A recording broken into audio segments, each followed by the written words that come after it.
Hello everyone. Hello, and welcome to the first ever Crystal Palace watch along on the Red and Blue Site YouTube channel. I hope you're all doing really well.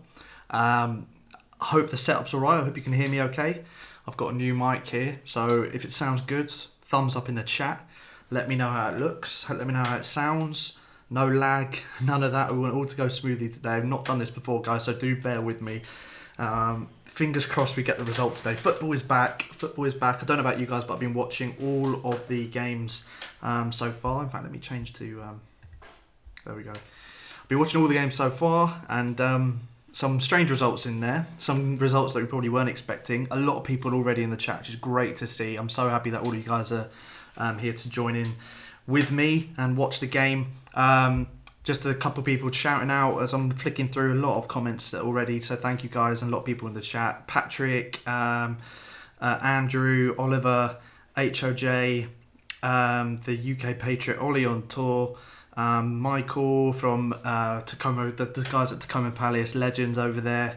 Thank you guys so much for your support and all in the chat, and it's great to see you all here, and I hope, fingers crossed, that we start off our return to Premier League action with a win. I've got my screen here, BBC Live, they're doing the pre-match stuff, loads of video shots and interviews and stuff like that, pre-match stuff, so I'm not really going to pay much attention to this until obviously about when the teams start coming out for kickoff. Obviously, big news coming out already from today was Arsenal losing in the last minute to Brighton. Brighton get their first win of the season, which is a bit annoying, or first win of 2020, which is a bit annoying.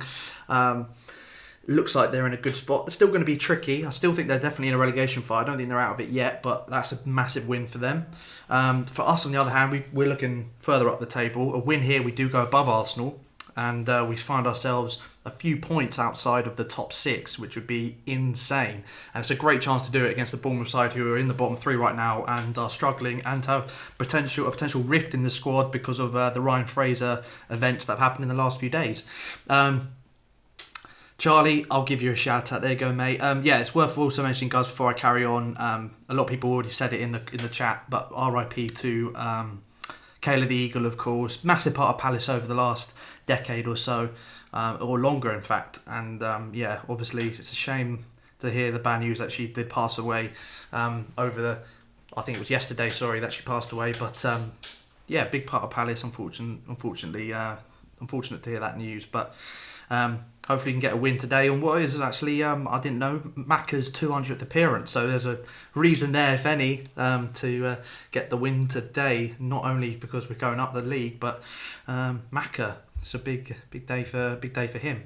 A lot of predictions already coming in. A lot of 2-0s, 1-0s, backdoor job incoming up the Palace. Yes, Charlie, tuning in.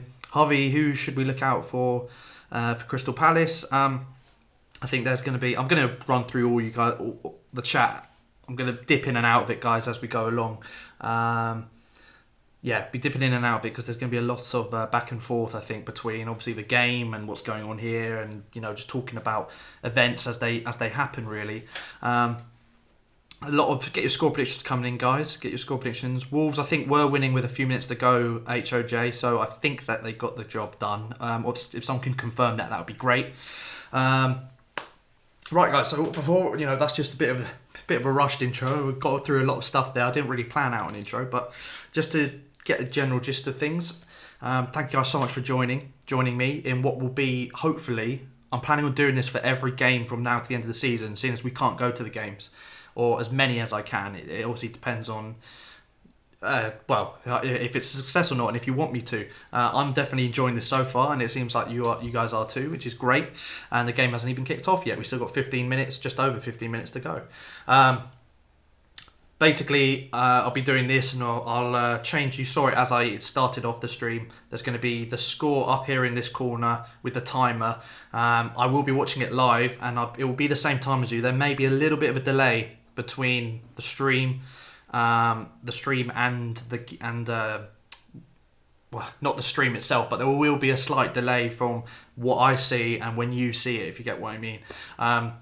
So it might be about a minute or so, maybe less. So up here in the corner, it may be 5 minutes into the game, and it is 5 minutes for me and for you. I'm watching it at the same time as you, but because of this the stream and wherever you're watching it, it may be a slight delay, but I am watching it at the same point as you. So what you're seeing may be a little bit behind you, but that's only because of the, obviously the stream, the lag of the stream. So I am watching it exactly the same time as you, and we'll interact. We'll exchange thoughts on how you think the game's going, what needs to improve, or what we need to maybe continue doing, depending on obviously how the game's going.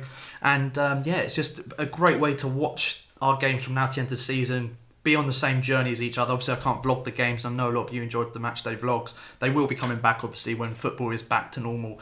But until then, I think this is a great way to interact with you guys, because the vlogs were a great way to interact with you, all you Palace fans, not just in England, but around the world.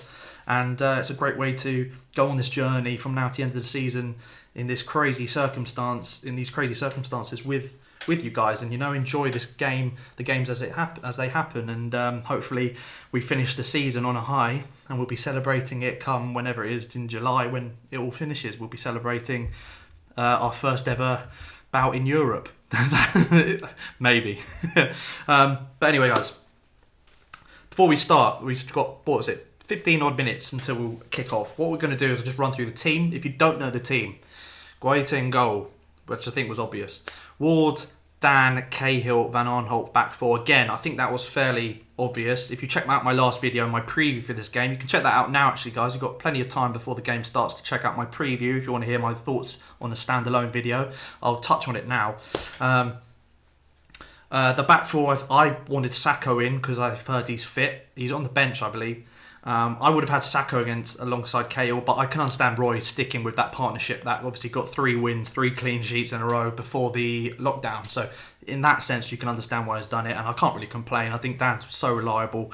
What have we got there? Midfield 3 was the same midfield 3 I predicted. So we got Luke obviously holding as captain. We got just ahead of them then Kiarte and Maka, who I've already mentioned, 200th appearance for Palace. Where's that time gone? That's come out of nowhere. I've got earphones in. I'll just turn up. I'm watching the BBC right now because obviously we're live on BBC. First time in 20 odd years that the BBC have had a live Premier League game, which is quite cool. And that just seeing the boys are just warming up now. Really good weather down there, looks like. Obviously drinks breaks will be happening. But anyway, don't want to get distracted there. Carrying on with the team. So my midfield 3 is the midfield 3 I predicted. Then we go on to the front 3, which is Zaha, Benteke in the middle, Ayew on the right. And I thought they would go with Townsend or potentially Pierrick, because obviously Roy's mentioned about using the youngsters. It's something that we all want to see. And it's great to see that there's quite a few of them on the bench today. So if we're in a good position come the last 20, 25 minutes or so, we may see a few of them come on, 1 or 2, which would be really, really good to see. And it'd be really important, actually, for our future, to get some of these boys having game time. So that's the starting 11. Let me know your thoughts on the starting 11. Sacco I would probably had in. I may have had Pierrick or Townsend in the starting 11 with Ayew up front, but I think Benteke, again, he's gone with the same team that did so well just before lockdown. So I can't really have a go at him for that. Just cutting over to some of you guys in the chat. Sorry if I've kind of drifted away there. Why is Dan starting? Andrew, Andrew, I think it's because of how well Dan and Cahill did in the lead up to lockdown. We got obviously 3 wins, 3 clean sheets. Dan will score today, says Rex. He has scored against Bournemouth in the past, and Bournemouth is his team actually. He scored against Bournemouth at Selhurst Park, last minute equaliser. I remember a few years ago that happening. That was my first ever matchday vlog. If go on the channel, check that out. Matchday vlog number 1 on the channel was against Bournemouth a few seasons ago, and we got the job done in that. And Dan scored then. He scored away as well. Zaha and Dan to score, says Rex. Tristan, tell us about transfer news. I'll probably mention that, mate, at like half-time or something, or have a chat about that if you like. 44 people in here at the moment. Thank you guys so much for watching. Drop a like and a comment, and share out the stream as well, guys. If you could share it out on your social media, that'd be great. Get as many people watching and joining us for this watch-along as possible. It's great to watch these games with you guys. I think that's going to be something really special, and it's really great to have. What is the centre-back partnership? Dan and Cahill. Come on, boys. Are you putting the game on the screen? Charlie, unfortunately, I can't because of copyright issues, but it's on the BBC, so it is free to watch anywhere as long as you obviously have a TV licence. It's free to watch on the website. I'm watching it now right on another screen right next to me, so shouldn't be too much of a problem, mate, to watch. Let's put a KT Hopkins mask on Brooks and people absolutely destroy her. Oh my god. Kate Hopkins is getting banned and from Twitter. If you don't know, guys, she got banned from Twitter today, and I think that obviously Van Arno has had a bit of a bit of a back and forth with her recently. I'll keep coming back to the chat as I mentioned, guys. I'll keep dipping in and out. But yeah, really excited for this. Waited so long, months, to see Palace again. And I'm ready. I've got the shirt on, 1994 shirt. Let me know, guys, if you're wearing a shirt, have you got any superstitions on match day? Any superstitions going into this? I'm just really happy to see the team again, to be watching the team, and to have football back has been great. I've been watching all the games, and if those games are anything to go off of, they've been quite low. They've either been quite low scoring or really high scoring, I think, in general. Quite close games as well, apart from obviously Southampton and the City Arsenal game. And I think the reasons that they were so, the scoreline was so big in that, or the difference in quality was so big, especially in the Southampton Norwich game, was I think that Hasenhüttl, the way he gets his side fit and match ready and up to match speed. And I mentioned this point in my match day preview. Again, still time to quickly watch that, guys, and then come back to this if you like on my channel. It was the last video I did. But getting your team, I'm watching some highlights now, BBC are showing it, of Southampton smashing Norwich 3-0, and watching that you could see they were noticeably quicker, more on it. The game got stretched as the game went on because Norwich was starting to tire. Southampton still had that energy to keep going, and that's what I'm really, really hoping that Roy's managed to do in the break, and that we see today. I'm really hoping that we see Palace fitter and more match fit in particular, and up to match speed quicker than Bournemouth. If that's the case, I'm very confident we get the result. I think first game back, it is like coming back from a pre-season without having hardly any pre-season matches. It's very, very hard to judge where we're going to be at in terms of fitness, but I think the players we've got in the squad, midfield will be crucial in this, and I think that Maka, Kiyate, Milivojevic are three players that are always very, very fit, and they're gonna. I'm sure they would make sure they kept fit over the break, and I think that is going to be crucial for our success. Looking at Bournemouth, of course, and again I mentioned this in the preview, David Brooks is one I'm keeping an eye on. He's been out all season, so I don't think he's necessarily going to be, at his best like Harry Kane was last night. He was very rusty. I think he'll be similar to Harry Kane, very, very rusty, and I think that at the end of the day, I think that Brooks will be someone to watch. Callum Wilson, if Brooks is on a good day, I think Callum Wilson's the main one to watch for Bournemouth. But apart from that, they do leak goals, Bournemouth, and I think after a lengthy absence, I still feel that goals will be a problem for them in terms of keeping clean sheets. So that's my thought going into the game, guys, and it would be really interesting to know your thoughts. Put it in the comments below if you're watching it later date, or if you're watching live, of course, put it in the chat, and I'll come and have a look at what you're thinking going into this. I know a lot of you are expecting us to win. I'm still a little bit like this. I want to see the first 10-15 minutes, get a gist of how it's going, because obviously there's so much riding on it for Bournemouth, not so much for us, even though we have got the potential to creep into a Europa League spot with an amazing run-in. Very unlikely, but there's always a chance. Just the boys are still warming up now. We've got Shearer and Ian Wright in the studio with Gary Lineker, so that all starting to get, time's ticking. We're getting closer and closer to kick-off. West Ham lost, so big for Palace to stretch the gap from relegation zone. Yes, mate, that's big, and I do think we're safe, mate. Even if West Ham had won, Bryant winning as well, I think it doesn't really matter. I think we are safe now, pretty much. We're a few wins away from mathematically being safe. They're just showing a stat on BBC here, actually. Points won against the bottom six this season. Palace are second in the league, 24 points won against teams in the bottom six. Liverpool are top on 27. So that just goes to show, if that's anything to go off of, we should be looking to get at least a point here. Would you guys take a point? That's the question. We've got Liverpool coming up in midweek, which I'll obviously be hoping to do a video for. But would you take that? Get your thoughts coming in, guys. Get your thoughts. If you don't mind, I have got a pizza here next to me, so I'm going to carry on.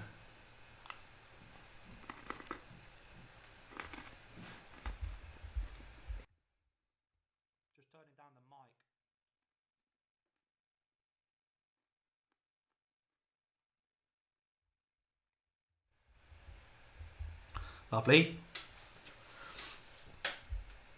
Oh, Ben Wilkins, do you think we'll see Riedewald in the midfield now with 5 subs allowed? Great point, guys. 5 subs. Will Roy make 5 subs? Or make a sub before the 70th minute? That is the question I think that a lot of people have. I do think Riedewald will feature. He's been brilliant recently when he's been in the squad. He's been very reliable.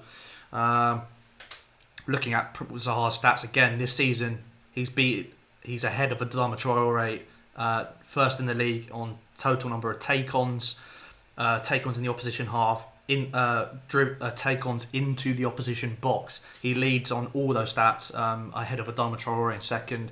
Wilf's going to obviously have a massive game.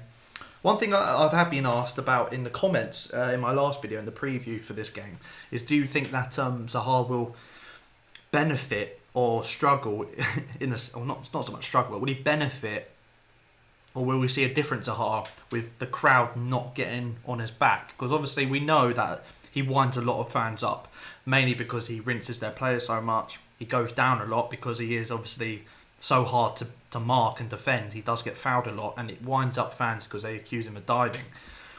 And normally when the fans start having to go at him, especially at places like Bournemouth, Huddersfield was a great example in the last few seasons where the fans really got in his back. He would react to the fans sometimes because it was that bad. And then all of a sudden he goes up a gear, scores a winning goal off the back of it. Normally that sort of reaction from the fans almost gets Wilf up to another level. We all know it as Palace fans. Do you guys think that will have any effect on him at all, the fact there's no crowd there? Do you think he can focus on his game and play even better?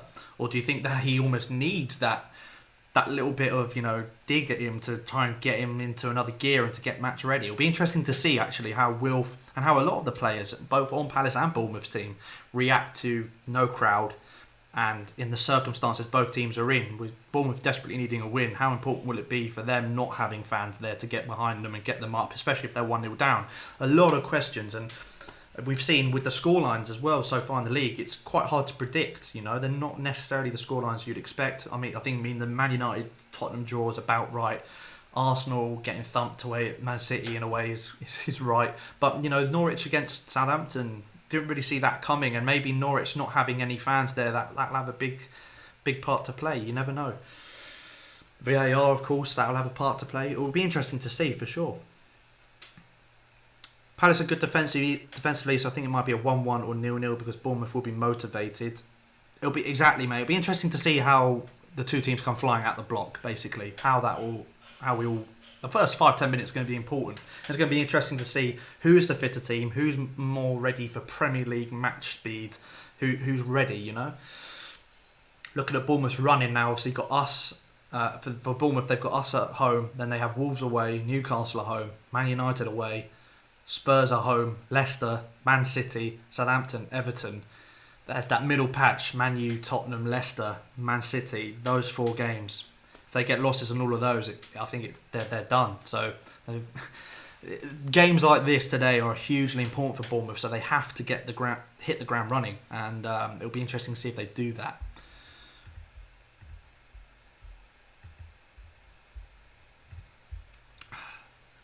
Andrew, how's your family? Are they Palace fans? Yes, they are, mate, and we're all good. And I hope everyone else watching as well, all you guys watching, I hope you're all safe and healthy and your families are all good and healthy. Obviously, the way the world is at the moment, it can be quite awful if you get the virus, get COVID, and so I hope all of you are safe and healthy watching this, and that your family are all good. If any of you are feeling unwell, or if this is going to help you in any way, then I really hope you guys get better.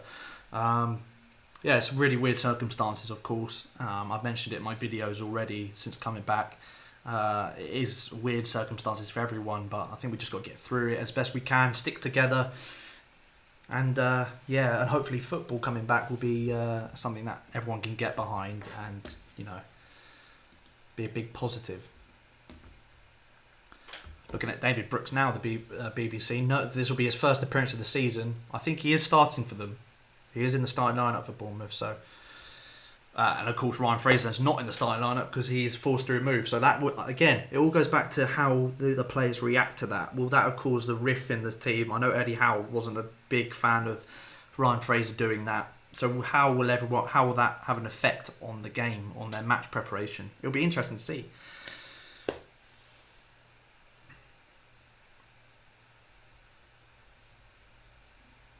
Aston Villa versus Sheffield United, that was shocking. Charlie says, yeah, mate, awful. What a way for VAR to come back. It backs up my point. I've always thought the refs in this country are nowhere near good enough, and that sort of thing backs it up. And VAR, what are they doing? Just take your time, look at it, and it's so obvious.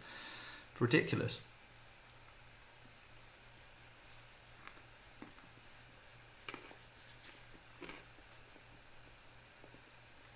Teams are coming out, guys.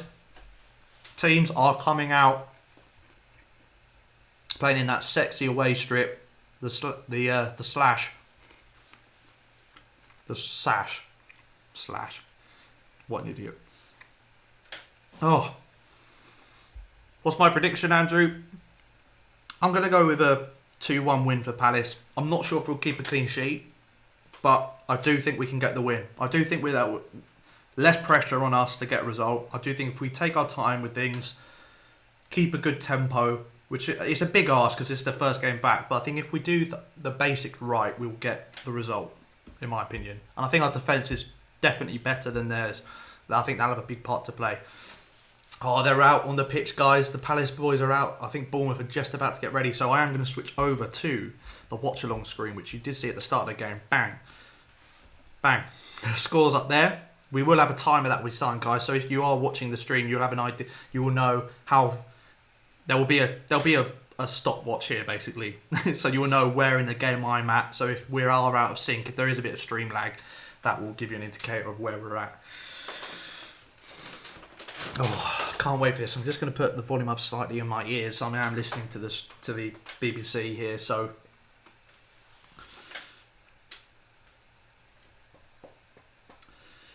I'm a United fan, but I hate Tottenham. Come on, Palace. Love that, Charlie. I love the fact you're back in the Palace today. Palace fans, let's get score predictions in the chat. What are we saying? First game back. Are you excited? I am buzzing. And I'm buzzing. Got 40 of you watching with me, so I'm absolutely over the moon with that. Thank you guys so much. And hopefully we'll have a lot more to be happy about in about 90 minutes or so time.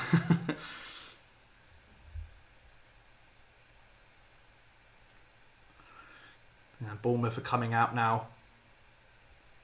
I think they're playing in next season's strip. It seems like a new strip for Bournemouth.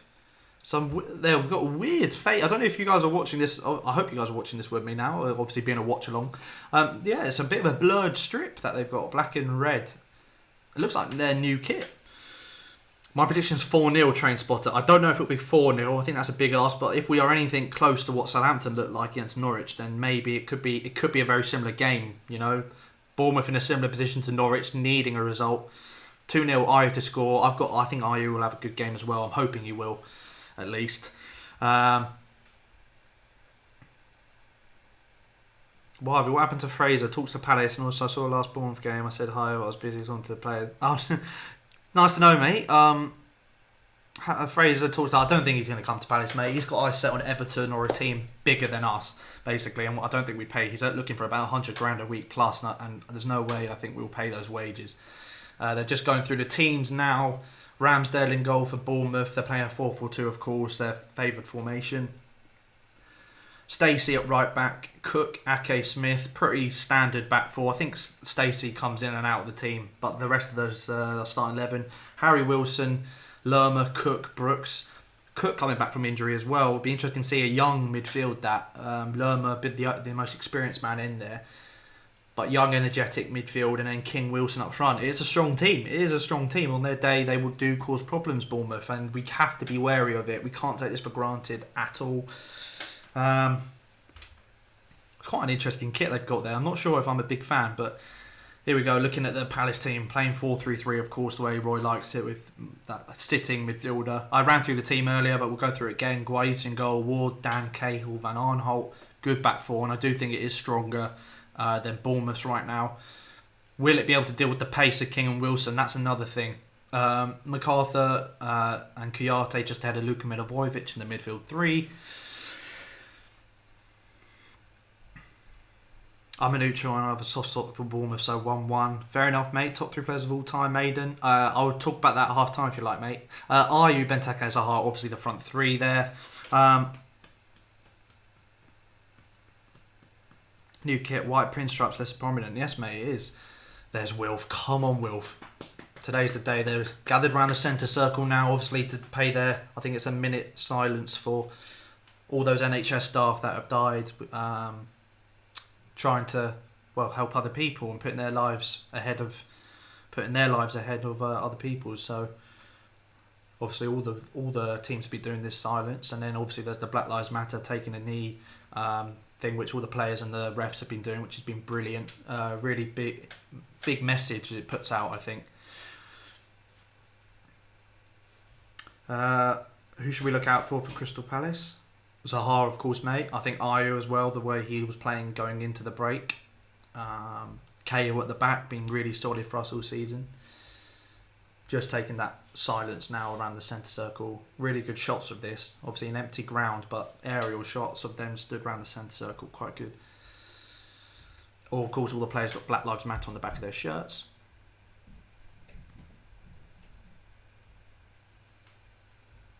I'm not showing the game, mate, because of copyright problems with that. But you can, if you get the BBC, as long as you've got a TV licence, BBC, go on their site, mate. Free to view it, obviously, it's the BBC. You can watch it with me.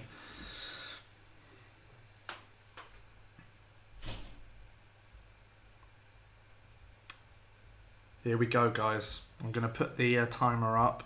We're obviously going to take a knee before they start. At the centre circle now, we've got the kickoff. All the players taking a knee now. Palace are back. Powerful message. Wilfred with his eyes shut. And we're off. And we're off. Timer starts. Let's go. Come on, Palace. Come on, Palace. It's a good start from Palace. We've got Van Arno here on the ball. Inside the Bournemouth half early. It's a good start, quite a quick tempo, given away by Van Arnholt. But it's all right, they're camped really high press on Palace early on. Good signs. I like the fact that we're going, oh, Palace are back. Come on. I'm buzzing. My dad lost his glasses when we scored, Ollie. Benteke with a little, Chiarte with a little niggle on Bournemouth defender there. Gives away a foul. Still, obviously, 0-0. Oh, ball forward. Van Arnold in the box. Deals with it. I think it'd be really interesting to see actually how much Van Arnold bombs up and down. How, again, as I mentioned, and I will say it again, the fitness of these players. I think it's really interesting to see how fit everyone is and who's more ready for, if you like, for the start of the continuation of the season. There are some spaces forming. We always give away a bit of space in the midfield, is something I noticed. We do tend to leave some gaps in the midfield. But because our defence is so strong behind them, it doesn't really, or 9 times out of 10, it's not causing much of an issue as it perhaps should. When we want to be compact, we can be compact as anybody. If we want to park the bus, you'll know about it.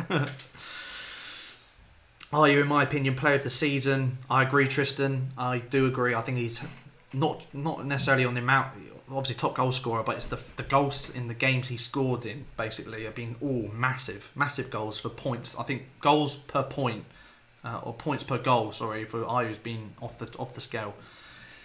Hello, everyone who is new into the stream. Welcome. We are kicked off 2 minutes in to the game. Oh, come on, boys. It's big now. Big. If we can get a win here, make it 4 in a row. A win here, and we're definitely safe. Even though, obviously, not mathematically, we're definitely safe with a win here, in my opinion. And it will just be a big confidence booster in the squad for potentially, going further up the league. Well defended there by Dan. Cutting across. Dan is I hope he has a good game. He normally has good games against Bournemouth.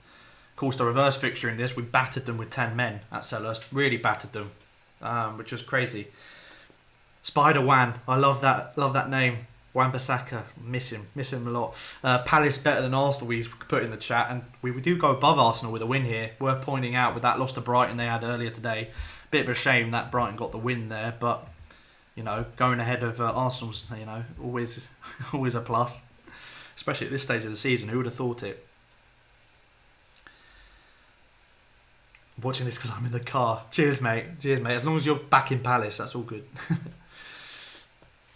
Palace with the possession right now. It's been a quite fairly good start. Both teams getting their foot on the ball fairly early. Quite clearing. Obviously, Bournemouth clears it out for a throw. Put pressure on there by put under pressure by King, I think it was. That is a big part of Bournemouth's game, the press, of course. So well done there from. Are you? Oh, so close to getting through to Benteke. I like the way the front three are set up. I do think that is a good. It's a good setup that we've got at the moment. I am happy with it.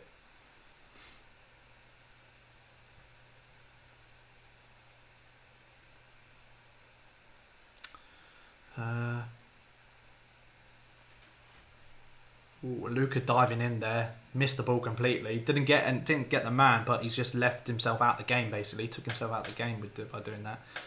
Luca does have that in him. You know, he does give away chances. But Gary Cahill mops up, and what a signing he's been, guys. I know Arsenal could have done with him today at Brighton. 100%. They would not have lost today if they had Gary Cahill in the defence. It'd be good to see Mac have a good game as well. I really like Macca. I really do. On his 200th appearance for the club today. Really hope he has a good game. Putting in a challenge right now as we speak. Oh, Brooks has just wrecked Van Aanholt. Ball's gone out for a goal kick just, but Brooks has just absolutely wrecked Van Aanholt down the left. So Van Aanholt needs to buck his ideas up. Brooks get into the game quickly. Really good young talent. He's nutmegged MacArthur, and then he's done it again to Van Aanholt. Bloody hell. Come on, boy. Need to sort that out. Thumbs up in the chat, guys, if you're enjoying the stream already. 5 minutes in, 0-0, not a lot to talk about. Both teams getting their foot on the ball early, though.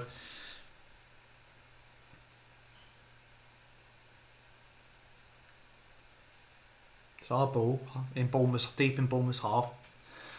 Another thing is there's not been really many early goals. They've all been quite late in the first half or at the early start of part of the second half. I've noticed. I know with Southampton a lot of their goals came in the second half. So yeah, I'm not expecting goals early. If the trend of the games that we've seen already is anything to go off of, Ayu's just won a free kick there. He does that so well. He's won so many free kicks this season, getting himself into good areas and putting the defence under pressure, just on the halfway line. But yeah, I think if we are going to score, I can't see it being first 20, 30 minutes. I expect it to be near the end of the half or as legs start to tire. You know, especially as we've mentioned already, because this is the first game back. Bit of space for Macca to work with here. Lovely ball out wide to Van Aanholt. On the first real attack now for Palace. Go on, Van Aanholt. Wilf nutmegged. And great challenge from Lerma. Stops him getting through. Got the ball there though. Nothing comes off it, but we still have possession. Nice little bit of intent there. Bournemouth are set up quite structured. 4-4-2, clear lines between the forwards, midfield, defence. It's very, very structured. But we are working the gaps quite well early on. It is, but I have to say it is early, but it's good signs so far.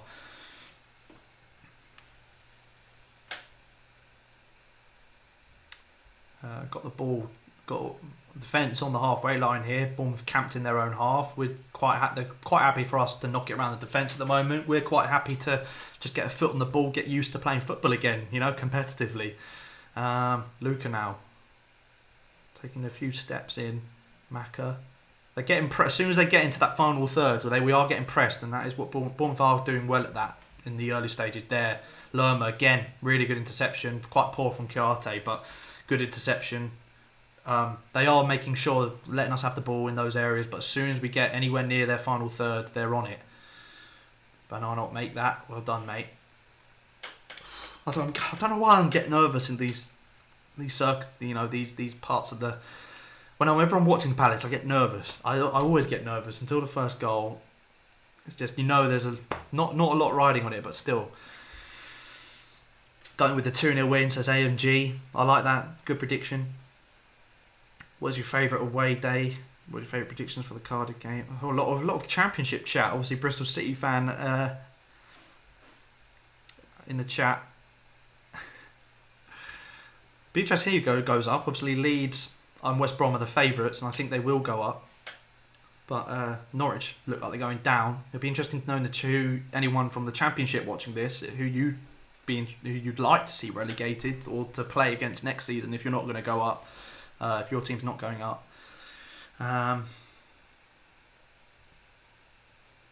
Free kick here to Bournemouth. Didn't see who gave that away. A few free kicks already.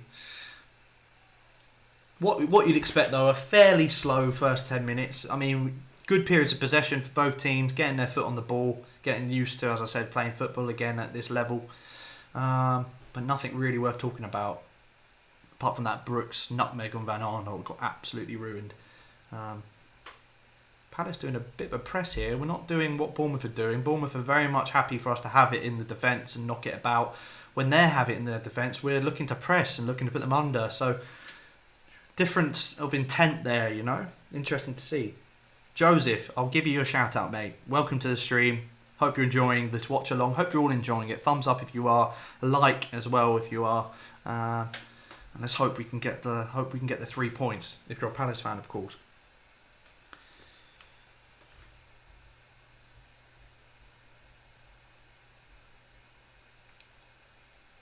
Come on, boys.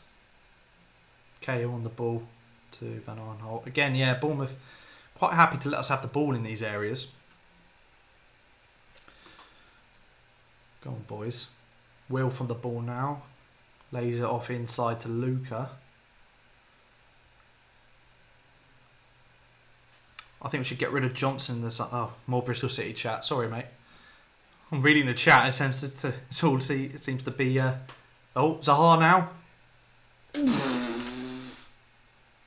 Lovely little run from Zaha. Cut inside. And that's been his problem, I think. His finishing is something he does need to work on. He doesn't have a lot of poise and finesse about his shots. It's normally quite hard and like slaps the shots rather than caresses them. You know, there's a lot of power in his shots. Lovely little layoff. Gets taken out, Maka. Lovely layoff inside, and there's room for Zaha to work with, but his shot blazes over the bar. Good area, good start there. And that's our first proper chance of the game. And with good intent now. It's a good chance now. Go on. Zaha dribbling. Foul. That's a foul.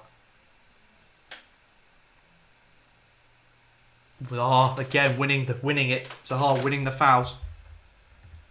And it's a definite foul. Brooks was late on him there.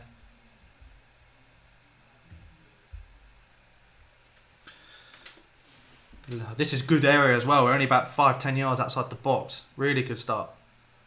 Good chance here. Luca as well. He scored a free kick last season against Bournemouth, I think, off the top of my head.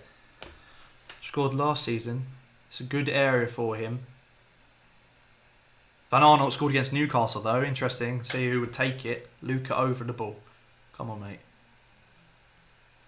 Yeah, he's good from this range. Van Arnold standing over it as well. Who's gonna hit it? It's going to be Luca. Bends it over. Yes! Come on! Yes! Get in there! What a hit! Yes! Roy taking a sip of water. How cool is he? Come on, the Palace! Get in there, boys! 1-0 Palace, and it's Luca with the free kick. What a free kick! Inside the post and in. Get in there! Oh, I've got to change that scoreboard, boys. Get in! Welcome back. Welcome back. Let's go. What was that? Just on the 11th minute. Perfect. What a free kick. Oh, I've missed this. I've missed the Palace. I'm missing this. What a start. That's just what you needed. Because now Bournemouth have to come out, and this is just what we love. History shows we love going for, you know, letting the teams come out and then we get them on the counter.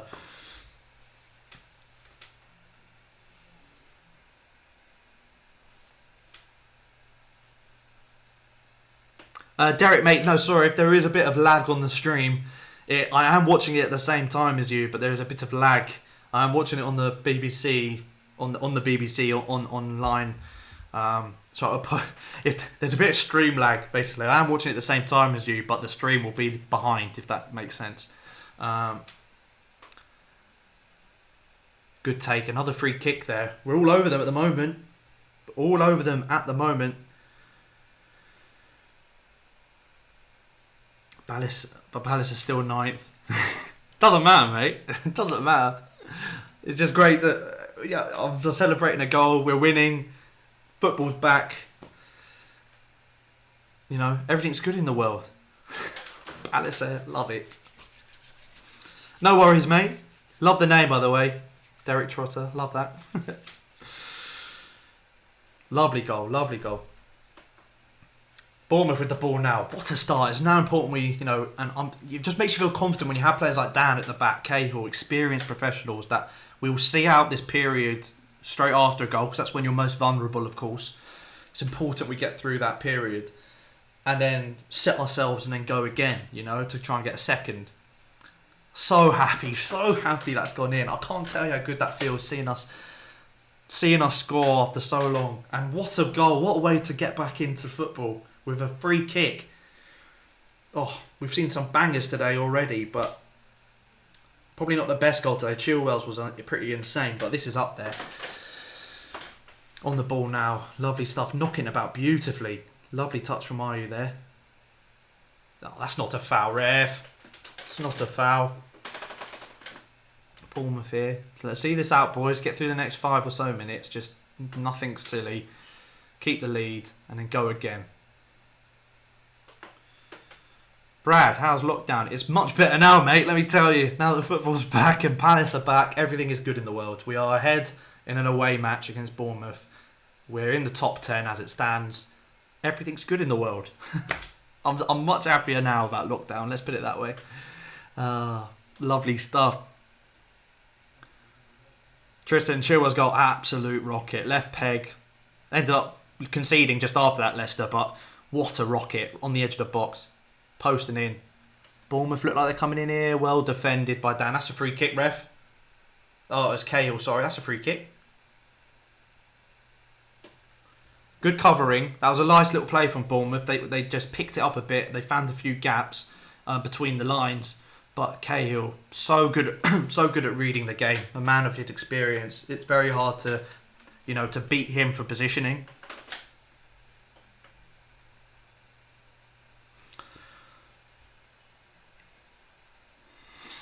Love the chat. Only saw Pepe's. Yeah, Pepe's was a nice goal.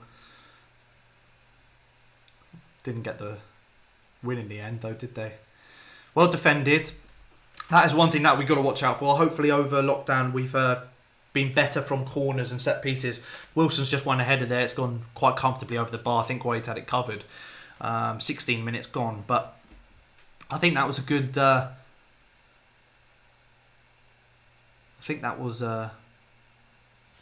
me just look.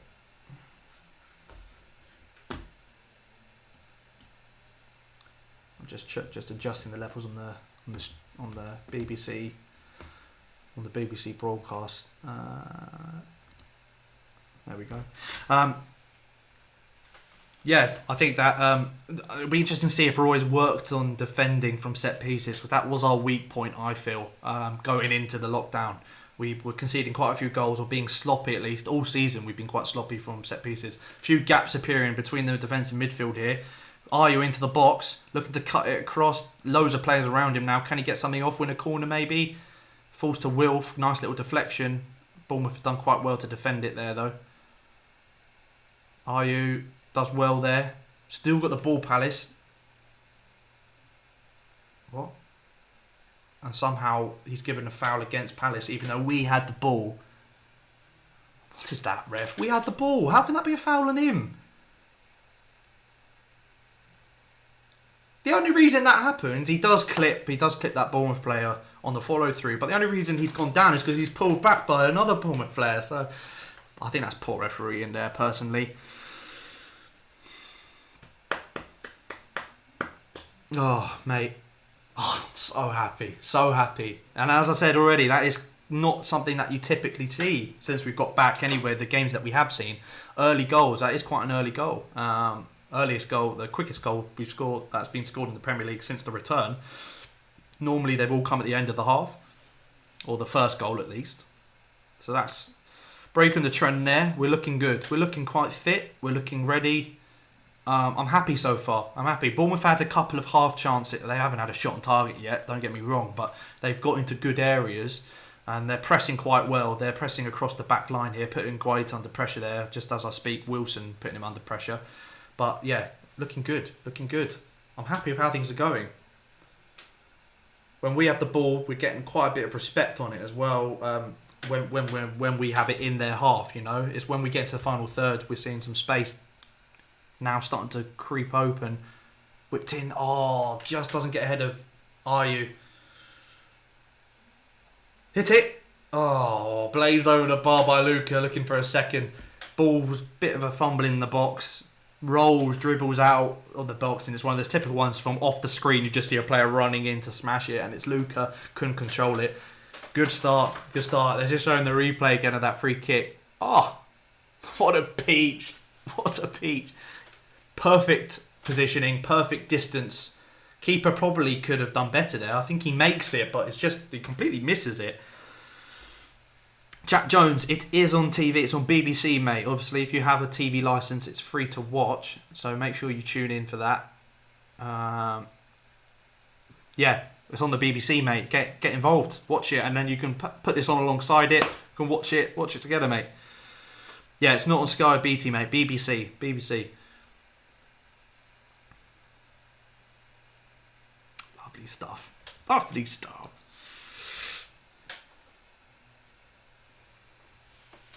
What do you think of match of the day, doing live Premier League matches this season? Eugene, I think obviously they're doing the live games now that we're back out of lockdown. I think they've got quite a handful of games that they've got live, and this is the first one for about 20 years. I think it's great. I think it's great that they're putting all the games out live so that all the fans can obviously watch it because they're not at the games. I think it had to be done. And the fact it's on BBC is great as well because obviously it's free to watch, which is a big deal.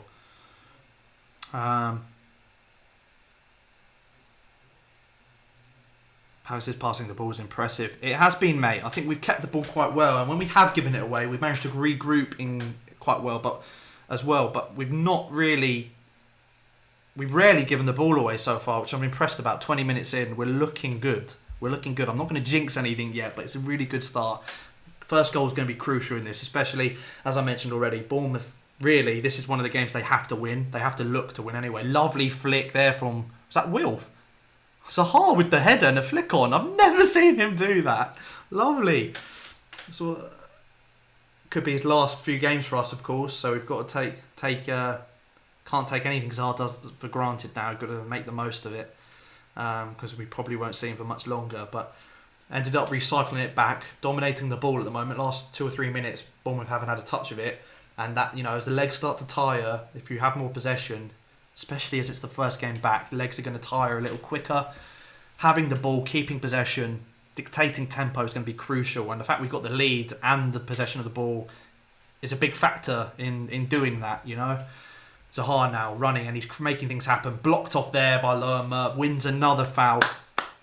Wilf really looks good at the moment. Obviously, technically gets the assist for Luca because he won the free kick, if that counts.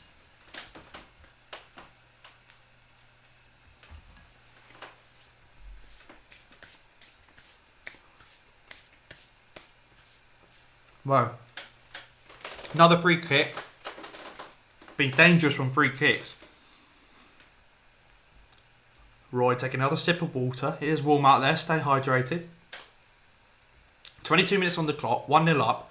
Last free kick went in. Can we have another good set piece? We haven't scored too many goals from set pieces at all this season, which has been quite poor, seeing as we have been a good set piece side in seasons gone by. So Van Arnholt from deep whips the ball in. Headed out to Luca. And we start again. Ball recycled out wide. Wilf. Go on, Wilf. Skin him. Skin him. Lovely ball to Van Arnholt. Cut back. Go! Come on! Yes!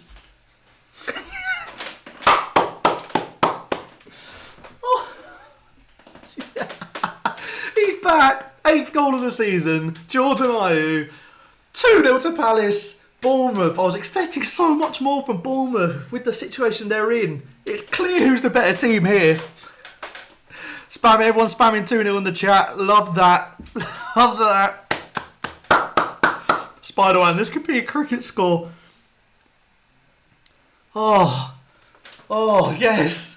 Get in there, boys.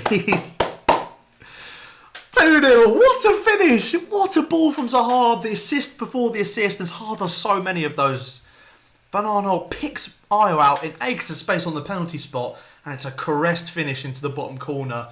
Beautiful stuff. And that, I'm going to put my neck out. That could be game over 23 minutes in. I think we're going to have a water break now. The players are having a water break. Right on the water break. Oh my God. AMG, we are going on a European tour. We're getting ahead of ourselves there, mate. But what a start. What a return to Premier League action this is, guys. 2-0 after 25 minutes. When do we see that? And this could be now. If we get one more, game's done. Game is done. There's still a chance for Bournemouth. But Eddie Howe's giving them a bit of a bollocking in their water break. They've looked okay. That's the thing. Bournemouth haven't looked they haven't looked bad, you know.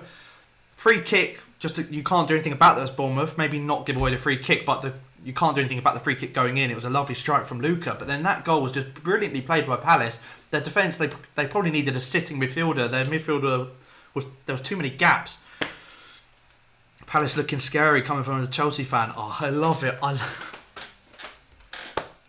Blue Jacket announced the Champions League final opponent now. Love that. I'm more than happy getting carried away with all the Europe chat. I'm more than happy getting carried away because I know that it's likely not going to happen. But we can dream. We can dream. And to hear other fans on the stream watching, or to see other fans, thank you for watching, guys. Thank you. And your support as well. I'm just buzzing. 2-0. We're back. We're back. Oh, it's so good to see us back and bossing a game of football. Oh. Zaha instrumental. He won the free kick just before that. That didn't come to anything. But then as soon as he gets on the ball, patient, he isn't getting pressed. And I think Bournemouth really need to get touch tight to him. And I know it's hard because he wins so many fouls. But Zaha's been given space there, and he takes his time and beautifully weighted ball down the line for Van Aanholt. And that cutback and the finish, everything about that goal was sublime. Just what you want to see as a fan for any team. It's beautiful. Bournemouth with the ball now. They need to do something here because the game's getting away from them. Wilson with a strike, and oh my word, that is out the ground. I think that's not even a rugby kick. That is more like a drop. It's more like a drop kick. Where has that gone? Gross had to go off to the corner flag to pick that up. Jesus. Oh. Good point, Aidan, in the chat. Good point. Chance to let Mitchell and Pierrick play. Oh, guys, sorry, I've been so excited by this. Sorry, Jay, in the chat, you're quite right. Need to change the overlay. There we go, boys. Buzzing. Yeah, as you mentioned, who was in the chat? Sorry, Aidan. Great point in the chat. Half time, or maybe not half time, but just after half time, if it's still 2-0 or if we're still looking like we're bossing the game, Pierrick, Mitchell, get these boys on. Let them have the game time, especially because it's quite a young Bournemouth side. I don't think they'll be out of place at all. Thank you guys for reminding me to update the score. It's so easy to get carried away when you're watching us play really well, you know. Oh, I wish I was there. I probably would have been there if there was no coronavirus. Oh, you imagine the away end now. We'll be bouncing. Oh, been to Bournemouth away as well and lost there, but you know, banging on the walls, getting the sound rocking. We're going on a European tour, baby. Lovely defending there, Joel Ward. It was a good through ball there. Half chance for Bournemouth if Wilson got there, but Ward was equal to it. Now we're on the counter. Go on, Benteke. Benteke's been quite quiet, and I think this is important for Benteke to play well today. You know, because he's been obviously at the centre of attention for all the wrong reasons on the pitch. Not really getting the best out of him. The last few seasons, been very lucky, I think, to still be in the side and for Roy to still have faith in him. I think he's been very lucky, but when we're 2-0 up, there should be pressure off him. So I'd love him to get involved in the game. I think he's the one player who's had the fewest touches of the ball at the moment. He's hardly been on the ball. So Benteke, it could be a case of him coming off second half, Ayew going up top, and then Townsend or Pierre coming on the other side. Let's not sit on a 2-0. We want more. I love that AMG. I agree, mate. I agree. We need more as well. I don't think 2-0 is safe at the moment. I know that 2-0, looking at the games that have already gone on in the Premier League, 2-0 is a scoreline that probably would be enough right now. But you can't take that. Every game's different, Every team and every reaction. I've seen Palace mess up leads like this loads of times before, So we got to stay alert. There's plenty of room here. Midfield need to mark... well defended. Love that. Defending well. We're defending well. We're reading the game well as well. And I think that's important. Really good. Happy to see us reading the game well after so long out. Predicting the runs. Being in position to defend it. It's good. Roy looks 60 years old. He is about 60 years old. He's older than 60 years old, mate. Andrew. Yes, I'll shout out to Richard, Andrew's dad. Let's go up the Palace. Two lovely goals. I can't get over how good those two goals were. It's brilliant. Has been drilled well. It looks like Roy's done the business in the break that we've had from the Premier League. He looks like he's done the business. So happy to see how the team are looking right now. Brilliant. And now we're sat deep, Now we can afford to sit deep, 11 men behind the ball, let Bournemouth have it, frustrate them, look to counter. 2-goal cushion, perfect scenario to be in. And the half feels like it's flown by. We're already half an hour in. Obviously, guys, I'm a few minutes, because of the stream lag, it all appears I'm a few minutes behind you. I am watching this at the same time as you. The goals are going in at the same time you're watching it. But because there's a slight lag on the stream, it's coming across 2 minutes to you, 2 minutes behind, It's nothing to do with BBC or me or anything like that. It's just the natural stream lag. Last game versus Tottenham could be for Europe, Benbo. Might be getting carried away there, mate, because obviously we've still got to play Liverpool, Man United, Chelsea. There's still big games coming up, and we're not going to. I'm going to say now with a bit of confidence, we're not going to win all of those games. But winning the games that we should win, and the BBC brought up a brilliant stat beforehand. If you weren't in the stream when that came up, they were showing how Palace are second behind Liverpool. That we've taken 24 points this season from teams in the bottom six, and only Liverpool with 27 points taken from teams in the bottom six they're the only team above us. So being second in that table and having a 2-0 lead right now against Bournemouth, things are looking good. Let's put it that way. Things are looking very good. So happy, man. I'm so happy for Palace are back. I know I've said it. I'm like a broken record on this stream, but I just love the club so much. I love football so much. Palace, obviously my team always been my team, and just to see them back now after such a long absence, and for us to be playing well and watching it with you guys, love it.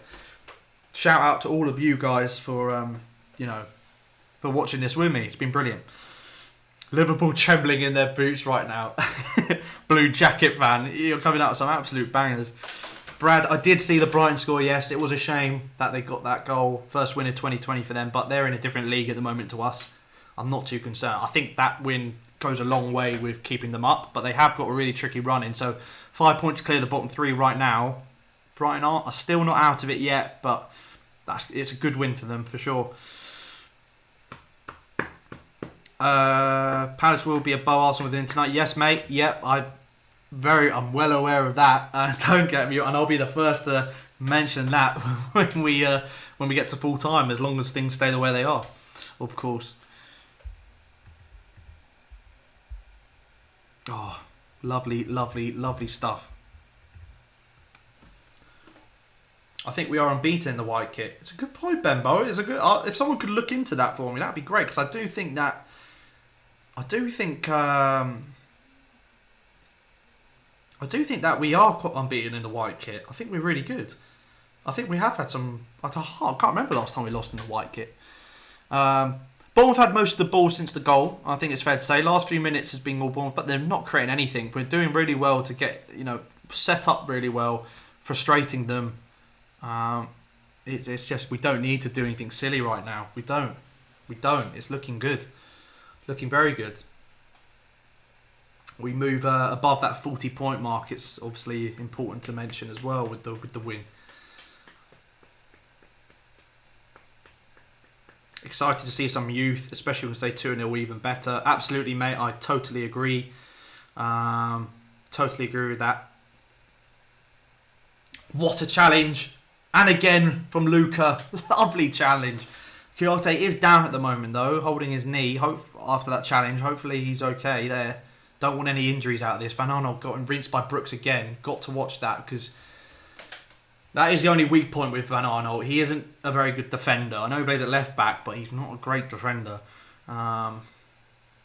Again, beaten there.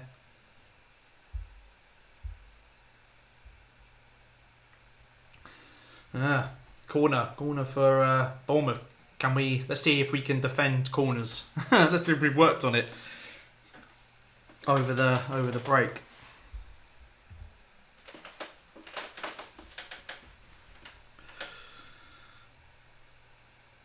Brooks to take it. Brooks has had a good start, I have to say, for a player who's not played at all this season, and this is his first appearance of the season after what's been 8 months out.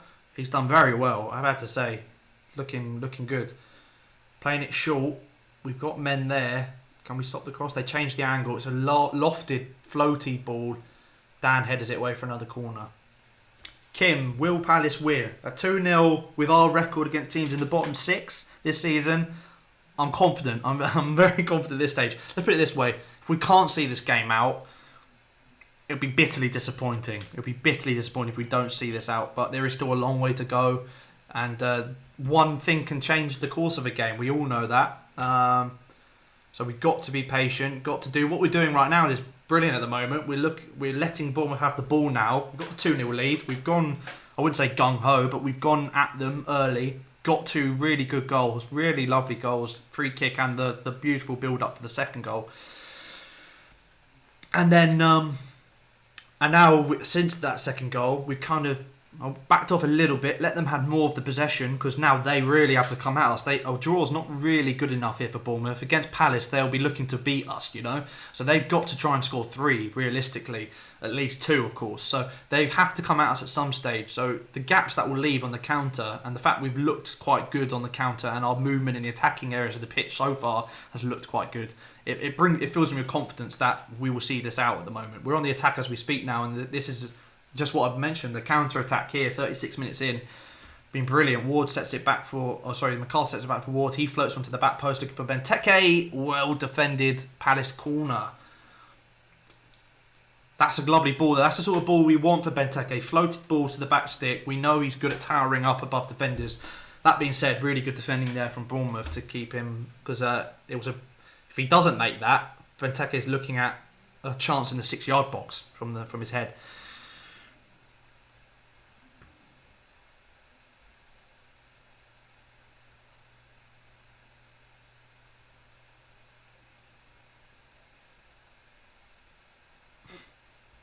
Corner comes in, whipped in, headed up by Ake. Falls to Benteke, hit it! Oh, Benteke! Oh, we've given away a foul to the box. It looped up and then fell to Benteke, and he went for a touch to set himself, but I think he didn't really have the time. I thought he had more time than he did, and the touch wasn't a great one. He kind of needed to just swing his foot at that. I think that was a bit of a chance there if he was on it. Taylor thinks Bournemouth will win. It will be a very impressive performance, mate, if they can, in just over 45 minutes, get 3 goals. The way they've been playing, they haven't really tested our goal at all at the moment. And yeah, it is interesting they mentioned it. Jermaine Genius is on commentary for BBC at the moment. He's mentioned it, and it's a good point that Bournemouth have always been a team that rely on their front men. Wilson and King have been crucial for them in the last couple of seasons, and they've always been a team that have done well in attacking areas and have scored good goals. They do score goals, but the problem has always been the other end of the pitch. They've always seemed to leak goals, and it's a bit of a weird one because they've got players like Ake, who's a good defender. You know, he is a good defender, but their team leak goals, and that's been their problem. So to see them now not looking very threatening in the attacking areas, I know it's the first game back, and that they're probably going to need a game or two. All teams are going to need a game or two to get back up to that peak fitness, that peak match speed that we're all used to in the Premier League. But to see them not really challenge in this half at home. I know the home advantage kind of goes with no crowd, but we've had to travel down there today, of course. Space here, hold that thought. Space for Zaha, loads of space, step overs, toying with Lerma here. Brilliant strength from Zaha, lays it off. Chance here for Palace, come on. Bournemouth managed to get back now. I think the chance is gone. Yeah, we're knocking it around the back now. Bournemouth have regrouped quite well there. We were on the break, but again, good counter-attack. I was just looking at a man who's lost his wallet with his car and house keys in it. Give the man respect. Give the man some respect. He's doing an absolute miracle with us at the moment. Don't know Fraser. Yes, mate. And I don't know, again, how much of this performance is down to the rift that Fraser may have caused. I don't know. Yeah, put the eagle emojis in the chat, guys. A lot of RIP to Kayla. Kayla the eagle. But yeah, my point on that was that to see their goals drying up and they're still leaking goals is not a good sign. You know, they need to sort that out quite quickly. Ayew takes out Smith there. Bit cynical. I wouldn't be surprised if he got booked. He doesn't get booked.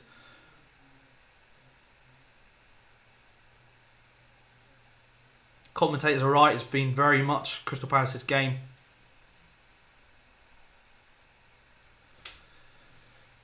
Lovely stuff.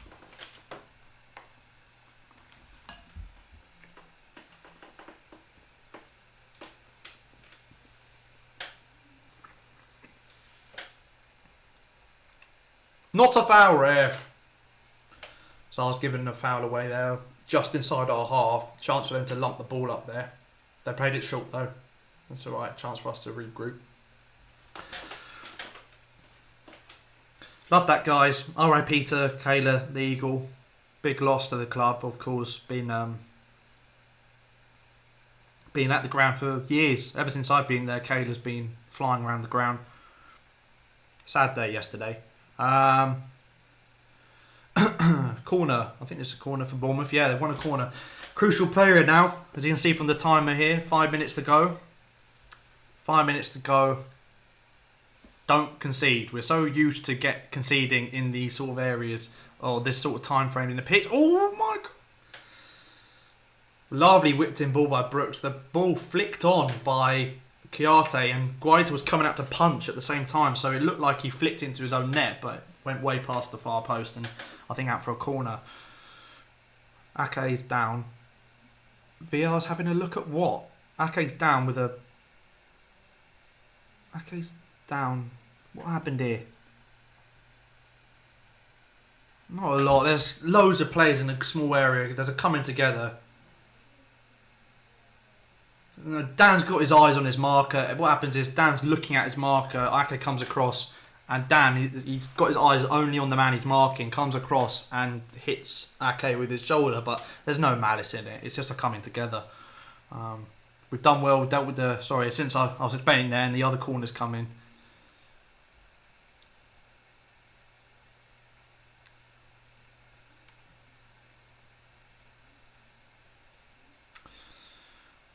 Dealt with it there. Let's get to half time, boys. Let's get to half time 2-0. If we can do that, I can't ask for any more. Chance here for Bournemouth. Smith driving into the half, sitting quite deep now, which is I'm not against it now. It can be frustrating when you're 0-0 and the team are starting to dominate a game and you're not looking to change up the way you're playing. But when you're in the lead, you've gone out and got the goals and you're now sitting deep. Ooh, Zaha having a few words there. He thinks that Smith's gone down easily. Or Wilson's gone down easily. Will fuming there. Maybe that will get him going.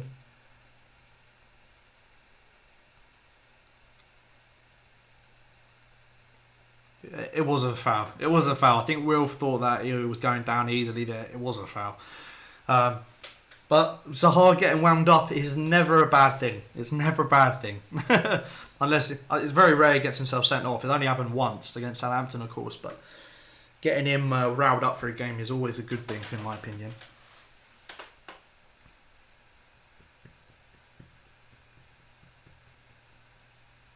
I agree. Ake will go if Bournemouth go down. There's a lot. They've got a really good young squad though. There's a lot of players that will stay if they go down. Oh, really poor free kick. And that sums up their half at the moment. They've had decent periods of possession at times, Bournemouth, but we've used our possession much better than they have. And because of that, we're in a position now where we can afford to let them have the ball. We can afford to let them knock it about. Just keep our discipline, keep our compact shape, frustrate them, go up the other end and get a third. Job done. That is pretty much easy as that.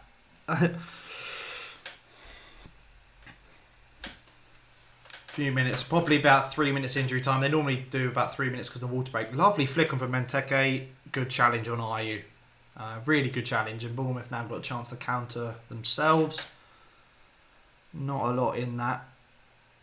Ayew trying to get back to win the ball when he is late. That is a yellow. Wrong-sided Lerma tried to get his toe in. That's definitely a yellow.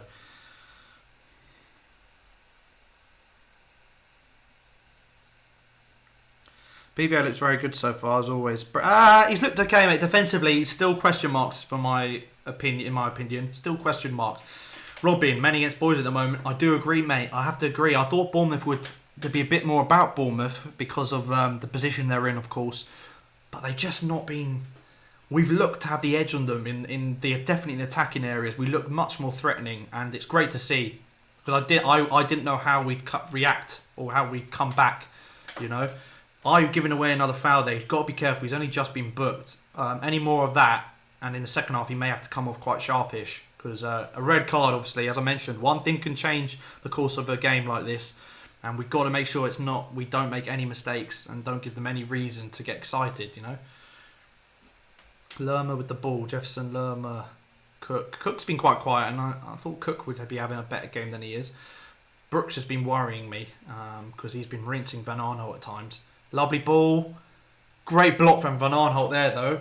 Crucial block. That was a good chance to whip a ball across the face of goal, and he gets the block in.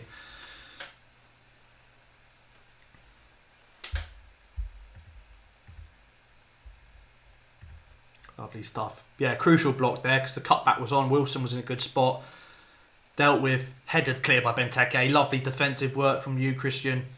It's a hard chance to break. Go on, Wilf. Go on, Wilf. Burn him. That's got to be a booking. Wilf, another foul. That's another foul he's won. So good. He's just such a threat. And it's a yellow card for that Smith. Second half's going to be interesting now with Wilf down that side. And that should be half time. We're less than 30 seconds away. Time has gone on here because we've hit the 45-minute mark and the timer stops at 45 minutes. We're all in injury time. Less than 30 seconds left. Ball whips in. Nothing of it at the free kick. Oh, chance here if Wilf can get there. No. Cut out. That's probably going to be half time.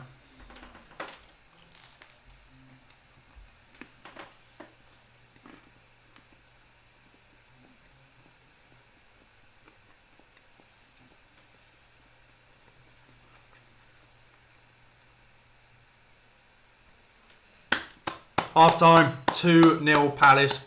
Brilliant half of football. Perfectly played tactically by Roy on the side. Good start to the game. Good intensity, good tempo. We got the early goal from a brilliant bit of magic from Luca on the free kick. So good. It's been so long since we've seen that. For him to do it first game back is brilliant. To see him bury a free kick. So good from set pieces. Luca, love him. And then very quickly, straight after, about 5-10 minutes after, less than that, about 5-6 minutes, it took for us to get the second lovely play. Zaha fed Van Aanholt on an overlapping run. He played the underlapping ball, got to the touchline, cut back from Van Aanholt, iron acres to space, pulled back from his marker to the penalty spot, puts it low and hard into the bottom corner. We've been the better team by far. We've then been allowed to sit back because of that and see out the rest of the half, and we've done that brilliantly as well. Great has not had to have a shot no shots on target, not had to make a save. Let's see what you guys are saying in the chat. Let's go. What a half, lads. I think they had the last 5 minutes, though. Yeah, that's fair. We allowed them to have the last 5 minutes. You know, there's no need for us to go gung-ho. If anything, we've let them have the ball there. We probably come out of there less fatigued than they have after that half of football as well. All good. Perfect half. Exactly the half of football I wanted us to have, you know, coming back from such a lengthy absence. So happy to see us play like that. Really am. Because I was worried about how you don't know how a team's going to come back after such a long absence. None of these players have experienced that midway through a season, you know, or towards the end of the season. Brilliant. Thoughts on Wilf this season? I feel like he's been Ayu's shadow. He has, mate, Brendan. Ayu's been player of the season. Wilf's not been great by his standards. He's still been that man who's got the assist before the assist. Although the stats may not look great for Wilf in terms of goal contributions, he still offers those moments of magic in games that get the crowds coming in, you know, and they get people on bums off seats, and they get, you know, they get the team going. He's probably not done enough as we're expecting. We've seen him do a lot more in previous seasons, but he's still been okay. He's been okay.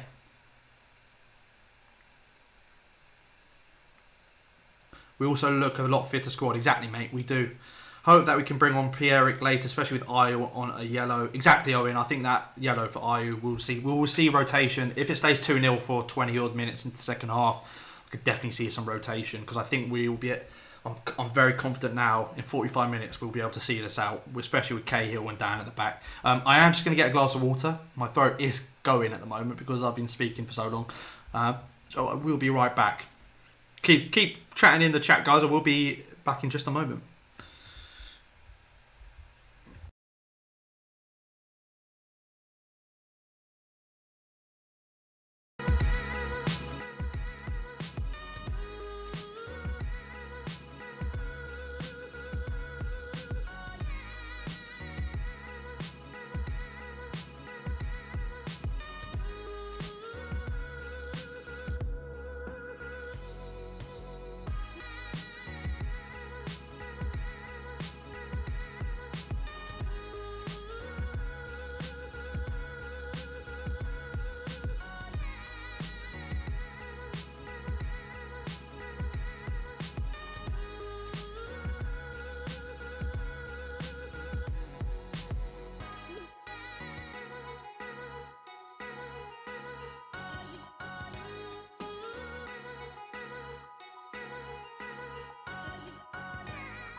Hello everyone, we're back. Oh, take the timer off. We're back. Oh, needed that drink. Just looking at some of the halftime analysis there. Very good points from Shearer and Wright. We're looking very, very much like when we break with a bit of intensity and speed. Bournemouth's cohesion with the midfield, the lines get all mixed. There's gaps appearing. They look like a team that have not played together for a long time, and there's lots of gaps. They're showing now gaps between players.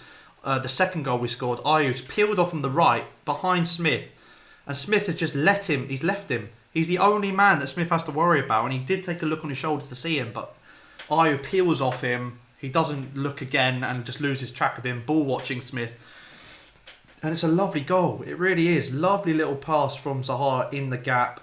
Lovely cutback from Banana. We've seen him do this before as well, these forward runs and assists. And it's a lovely finish from Ayu. It's just a beautiful second goal. Really, really good.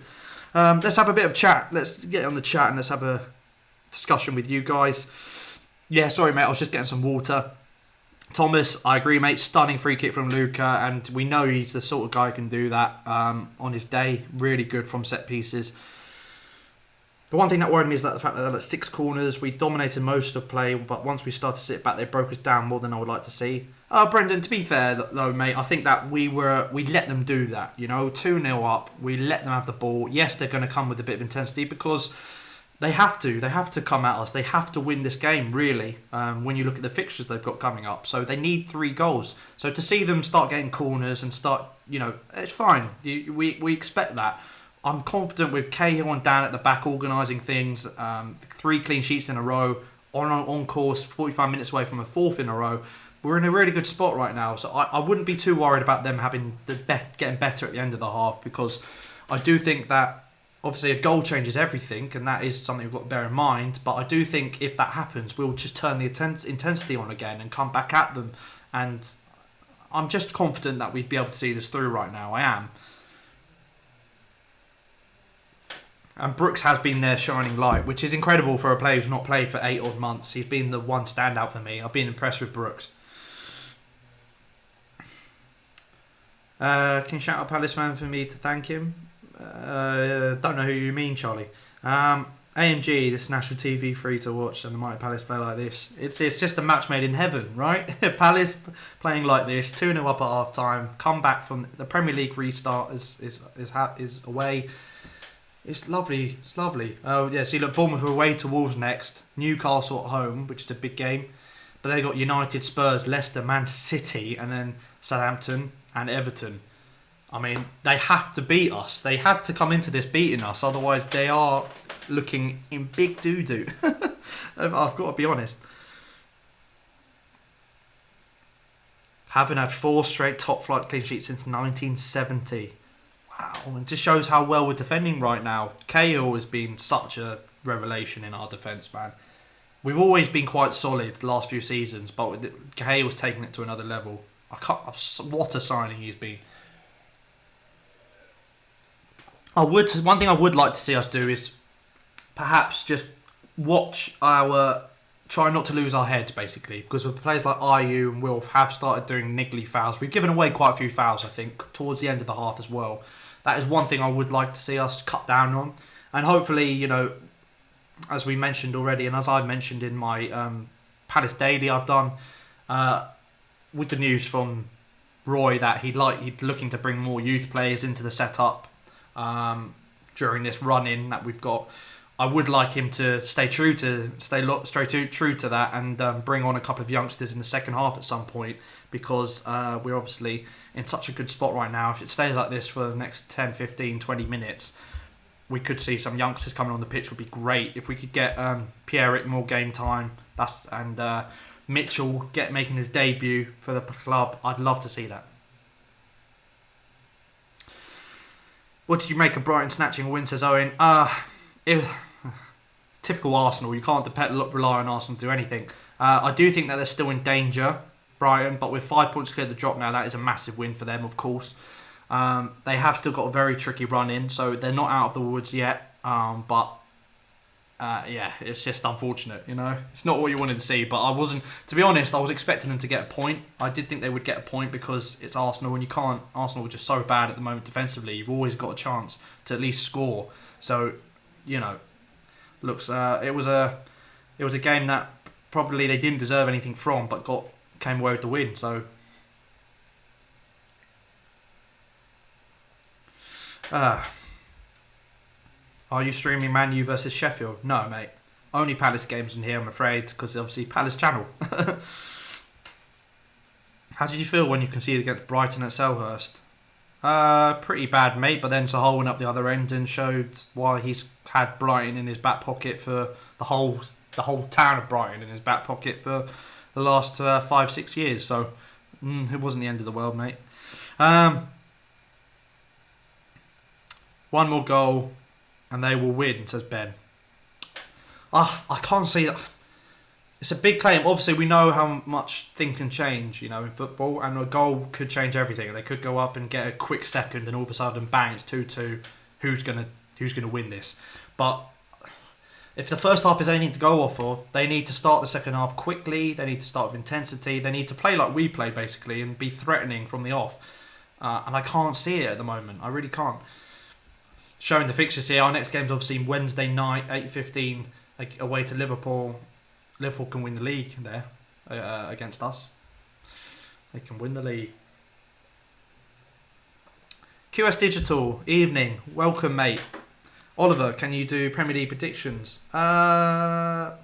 Bit late now, I think, in this point of the season, Oliver, but definitely something I'll do for next season.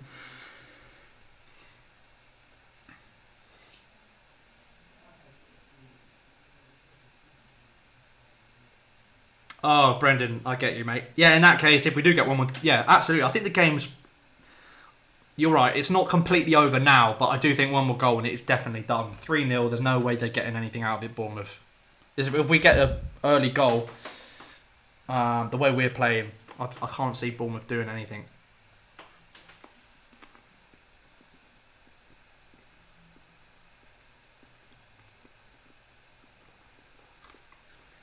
I'm sorry, QS Digital. We're I know we're 2 minutes behind, mate. It's because of stream lag. You know, I'm watching this live, so I am watching it at the same time as you guys. But because of the stream and YouTube, the broadcast to get to you guys is a little bit behind, 2 minutes behind. So I am watching this live, and the reactions you see in this game are all happening live, but it gets to you guys 2 minutes late, if that makes sense. If anyone knows if I can change that at all, let me know, because it would be handy if I could change that stream lag at all.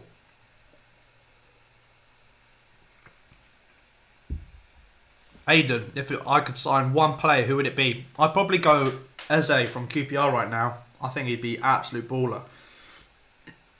Love him. Love him, love him, love him.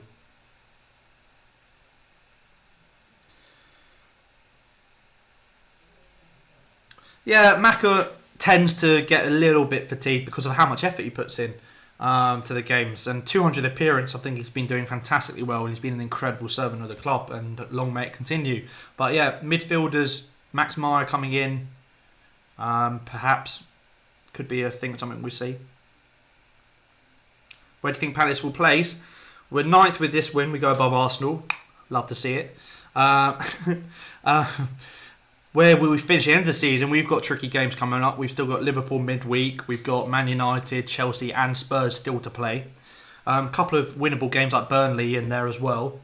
So it's not the worst running in the world. I think if we get a couple of good results against those top teams, I could see us finishing top 10, maybe 9th, 8th. If we finish 8th and potentially have a chance of getting in a Europa League qualifying spot because of City's ban, that would be incredible if we give ourselves a chance at that. Do you hate any other team than Brighton? Millwall, local rivals. The local derby is against Millwall. But they're a bit irrelevant right now. They've been in our shadows for, well, best part of a decade, I'd say. So they're nothing much to talk about right now, Millwall. But apart from that, mate, not really. Watford, there's been a bit of a rivalry being formed because we played each other in such big games over the years. Playoff final 2013, FA Cup semi-final 2016, FA Cup quarter-final last season. You know, we played each other in quite big games, and there's been a bit of a rivalry there because of that, but there's not much there, to be honest. Right, let's get the timer ready. Players are out, ready to go. I know I'm slightly behind because of the lag, guys, so I am watching this live. I reiterate, I'm watching this live with at the same time as you guys, but there is a stream lag. So we're just about to kick off now Lucas last 11 goals all from set pieces. That's because he takes penalties, Brendan. Who would I bring on, Oliver? Pierrick or Mitchell, or both of them. Ideally, if we're still 2-0 up with 20 minutes or so to go. Meyer coming on maybe, and we're off. Oh no, we're not. Why's he done that? Oh, he's restarted the kickoff. Ref. Why are you wasting everyone's time? Right, we're off again.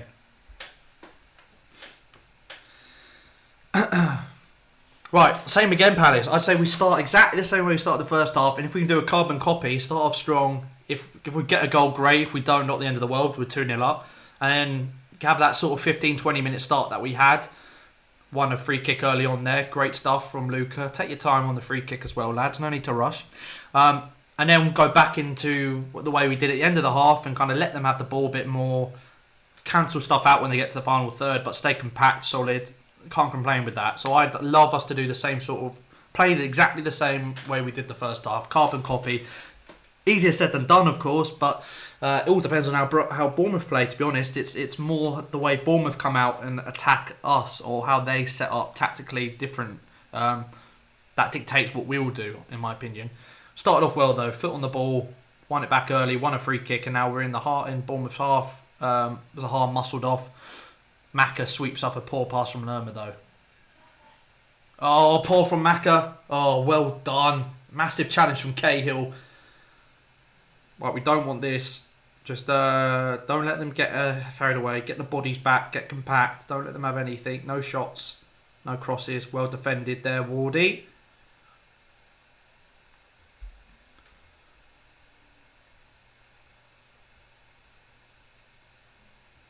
And he's looking for a substitution.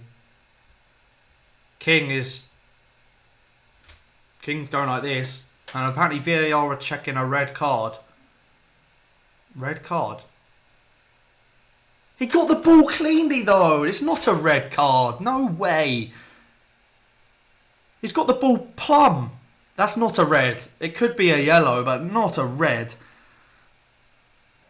There's no way that's a red card. He's come in there, won the ball flush. And that's not even that high up on the ankle.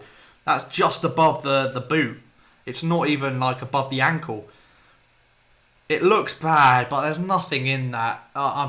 There's no malicious intent there. It looks worse on the replay. That being said, if it was against me, I'd be calling for a red card there for sure. But I think if you're looking at it a neutral point of view, there is a bit of height on the leg but it's natural. Where is he meant to put that foot after making the challenge? Where is he meant to put his foot? He can't stop that, you know. I hope that King's okay, because you don't want to see a player injured off of that, but that is part of football, I feel. I don't think that's a red card. And VAR's checked it and there is no red card. Phew. That's the sort of thing... Still checking. That is the sort of thing we don't want that to happen early in a half. You know, have that sort of change in play, you know? Change in momentum. That is a game changer if he gets sent off there, you know. So we've got to just take, like, wipe the sweat off your brow there and get on with it now, and sort it out. No serious foul play decision, no red card. Lovely. Solanke coming on for Bournemouth as a substitute. I prefer that to King, I have to be honest, because Solanke he's not at the best of time, let's say, at Bournemouth. He's not had the impact I think a lot of fans would have made. He was brilliant for England, obviously, at youth level. Scored bags of goals. Really good at Chelsea in the academy. Not really made the step up to Premier League football that I think they would have been hoping for. I'm sorry, it's a shame to see King has been injured off of that, because it's not malicious from Cahill. It's just a strong challenge. And he has caught him on the follow through, but... yeah, it's a shame. It is just a good, strong challenge and looks worse than it actually is on the replays. Hope he's alright. Jazz thinks that should have been a red. I can understand why you think that, mate, but I'm trying to look at it as neutral as possible. Obviously, I'm going to be slightly biased no matter how much I talk about it because I'm a Palace fan, but I'm looking at it as neutral a view as I can. There's nowhere he can put that leg. There's a lot of force behind it, and maybe the Forster challenge could be an argument for a red card, but... and Bournemouth fans will argue that this is a game changer here. If Cahill got sent off here, it changes the game completely. And I'd agree with that, but I think it's harsh to get him sent off for that because there is nowhere he can place his leg. There's nowhere he can. It's a natural sliding challenge on a wet surface where it's very harsh to give a red for that, I feel. If the foot was higher, if the foot was any higher, then of course, I think he should be sent off. But I think the height was just okay to not get a red card. Since then, Bournemouth have had the ball now. It's only been a few minutes since play's resumed. Bournemouth all the ball, but we are looking quite compact. Space over here on the... He probably should have laid that off, Lerma. There was good block in from the shot, but there was space on the right-hand side for Stacey. Just need to stay compact, boys. Get through this little period and then get the foot on the ball, start dictating tempo. We're carrying on the way we did at the end of the first half, which is okay, but if we carry on If Bournemouth start to get momentum and building up, that's where we've got to just watch it out, watch it, and be careful for.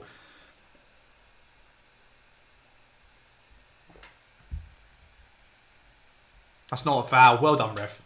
Cleared by Chiarte. Handball. It's a handball, ref. Throw into Bournemouth. They've started well. It's a good start to the half. We seriously need a third here. Nervy times ahead, says AMG. I agree, mate. Yeah, the more Bournemouth get into the game, the more they start building possession, momentum, as I've said, the more you're going to get nervy. And it's natural as a Palace fan to think 2-0's not good enough. If you're a City fan right now, you're going to be quite comfortable, but not if you're a Palace fan. So yeah, third is going to be crucial here. Or we're defending well so far, but don't want Bournemouth having too many chances early in the half. You want to try and nullify those chances early. Bournemouth knocking it around a bit quicker, which you'd expect. They need to knock it around quicker because they were so slow and flat in the first half. They were pretty poor, really, on our attacking third. That is a lovely turn, though, from Solanke, and Cook dragged his shot wide. That was lovely. Lovely play. Some attempts at goal. Again, nothing that's been testing Guaita, but good play there from Bournemouth. Better from them. Got to be wary. Just got to be wary.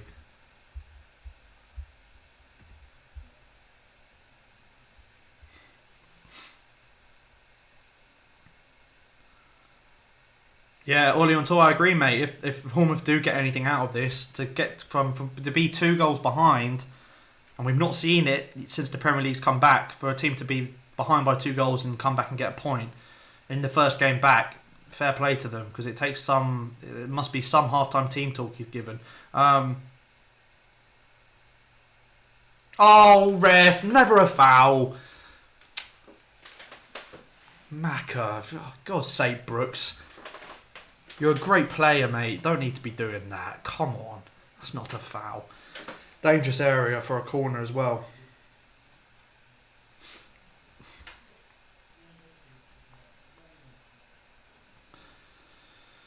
Come on, boys. Let's defend this well. Set piece defensively. I'm always nervous from set pieces defensively because we're never that great, if I'm honest. Ball placed. Whipped in deep. No one marking at the back post here. Offside. Oh, good line. Good line. Held the line. Yeah, held the line. We win it. Win the thing. Is Parrish there? I don't know, Ben, but I assume he would be. I assume he would be allowed to go. Then again, he might not be. I think he spoke very well. If any of you watched him on Question Time the other night, I thought he spoke very well about the state of the country, what do we need to do for the economy to improve, and what he's seen from Palace youngsters that have been, or Palace, how he's seen young Palace players help the community, in similar ways to how Rashford's helped the community. It's been great to hear, and I think he came across very well, and I tweeted about it. He's been such a great servant for the club on and off the pitch. I say on the pitch, at the club and outside of the club. He's been such a great servant, representative of Palace and South London and South Norwood, the community. Got very much of an MP sort of style about him, when he talks. Not in the way that he bullshits, but you can tell that it's sincere and he speaks sense. It was very good to hear. Yeah, exactly, AMG. Guaita's been hardly challenged yet. We've hardly had a touch of the ball, to be honest. We need a bit of period possession now. Maybe it comes here. Good win back from Luca. Zaha now with a chance to run at the defence. Come on, first time we've been in their half for donkeys. And they get back well, kind of hold it up. And we're now knocking the ball around just inside their half. Probably going to knock it back to the defence here, yeah. Chance there to break quite quickly, but they got back well. Bournemouth kind of stopped Zaha getting any sort of room to work with. But we've got our foot on the ball. Get back up to the tempo. It's a good flick on there from Benteke. I do feel for Benteke in those sort of moments because he that's a good long ball forward. He wins the flick on.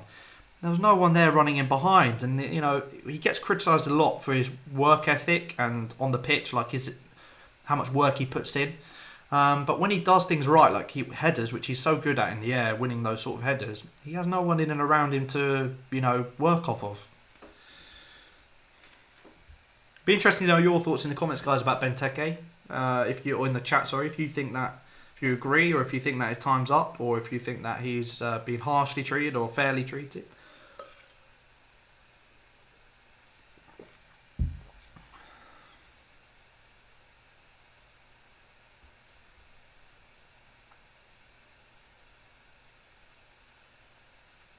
Bournemouth here have a chance. Ward gets beaten, but he gets back well to recover. Lovely challenge. Joel Ward, brilliant. I love that about back four. We are quite a slow back four, let's be real. But when we get any of these players get beaten, their recovery runs and their effort to get back and then make these challenges, and he's sliding in the box there. He has to make that perfectly, Ward. Does it beautifully. And we've seen a corner and we're on the break all of a sudden, so the corner must have been crap. Wilf with a lovely run here ends up getting tackled at the last minute, but what a lovely run that was from Wilf. Takes the pressure off the defence there. Bournemouth back with the ball now, and they split the lines there. That was a bit easy. Solanke on it, knocks it wide. Van Aanholt, get out to him, mate. Letting him cut inside here. Force him outside. Luca's over there to help now. Brooks, get on Brooks, because his left foot, bloody hell, he's got a good left foot. Good from Van Aanholt, wins the throw. Defending well, defending very well.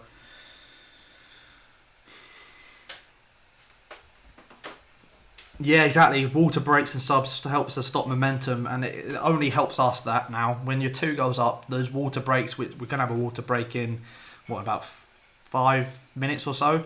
Or no, about 10 minutes. 10 minutes from a water break. That will help to kill the flow of the game, because Bournemouth have had most of the ball in the second half. We've hardly touched the ball. They've had a few shots, none on the target, none have tested the keeper, but they're definitely bossing the game is a bit of a strong word, but they're definitely on, dominating on the ball at the moment.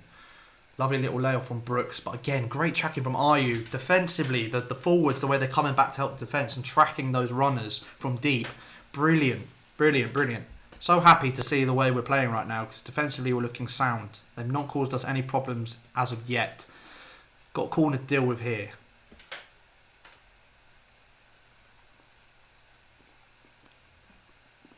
Well headed. Benteke again at the near post is doing brilliantly from these corners. Getting a strong head to it. Not messing about. Bosh. That's a lovely chip from Cook. There's space there for Stacey, but well played from Maka. Defending brilliantly, and that's always been our strength this side this season. Defensively from open play. We've been very good for most of the season. And we're carrying on as if we've never stopped. It's like the last 3 months never happened. We're carrying on exactly where we left off before the season stopped. And we're looking brilliant. And we're on track for a clean sheet and another really important win. Half an hour away from that happening. Still a long way to go. But even when Bournemouth have the ball, they're not looking threatening at the moment. And I think that will worry Bournemouth fans right now. Lovely left to Van Aanholt. Back to Zaha. Go on, Wilf. This is where he's good. One-on-one in those areas. Defended well from Lerma. Don't foul him. Lerma's done brilliantly there. Wilf got kind of shepherded out and tackled in the end. And that's been the story of Wilf's season, I think. He's been getting in those areas where we all know he's so threatening and so strong. But he just hasn't been able to beat them more consistently at the moment. Brooks has got cramp. Brooks has got cramp. He's been their best player as well, Brooks. What do you expect? He's not played competitive football for so long, an hour in, and he's pulling up with cramp. So good signs for us. Reports saying Leeds are meant to sign Joe Hart. Big good signing for Leeds. Good signing for Leeds. Put the camera on the TV and let us watch it ourselves. Mate, it's on BBC. It's free to watch on BBC. Just put it up on go online or go on your TV, mate. It will be free to watch. Or on your phone. Go on the BBC app on your phone. It will be on there. No need. This is a watch along for a reason. You guys watch it, I watch it, we watch it together. Discuss,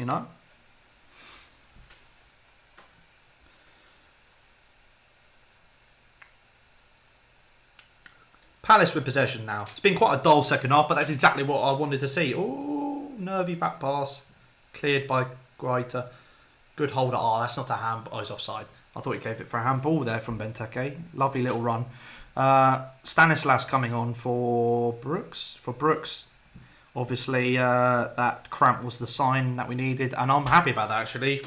I think that Stanislas coming on, and touch wood. I think Stanislas coming on actually weakens Bournemouth right now. I know he's a good player on his day, Stanislas, but again, I think Brooks has been their best player so far. And I think that's interesting. Also, 60 minutes in, done well.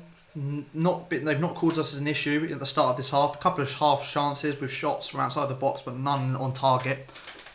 Subs. Got 5 subs to make, Roy. We can make 5 subs. Important to manage fitness at this stage of the season, you know. What a challenge from Luca. Some brilliant challenges. I'm loving these slide tackles. Sahar again in an area where he's 1-on-1. Lays it off to Maka. Go on, one more. Go on, are you? Hit the box. Think. Benteke! Oh, what a header from Ake. Leaning back, flicks it away. And if he doesn't do that, Benteke there. Benteke's nodding that in.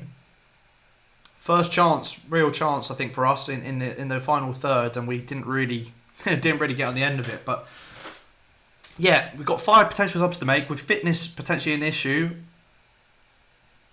And you know, at this stage in the season, situation all the teams are in, use those subs. You know, keep the team fresh.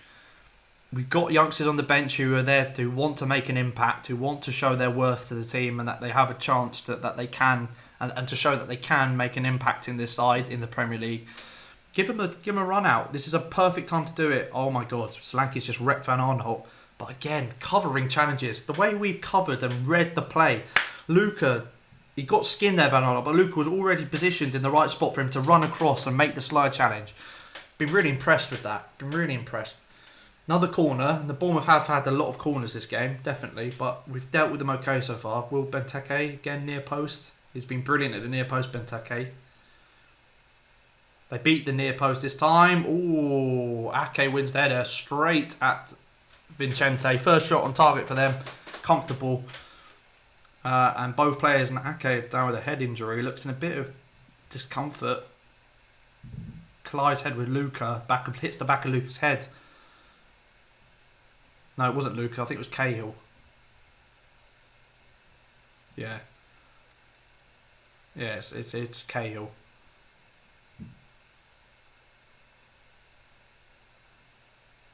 Ooh. It's alright. Takes a bit of time out of the game. There's a lot of physios on. I hope Ake's alright. I think Cahill's just got up and got on with it because that's the sort of guy he is. Hard nut. But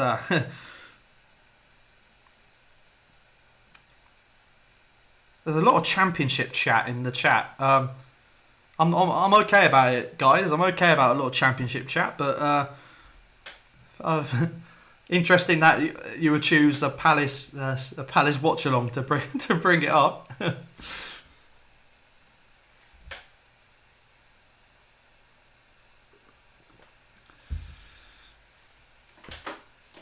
Oh. About to have the water break here. Who's this? McCarthy coming on. Probably going to be McCarthy for Maka. Straight swap. Happy with that. McCarthy's decent.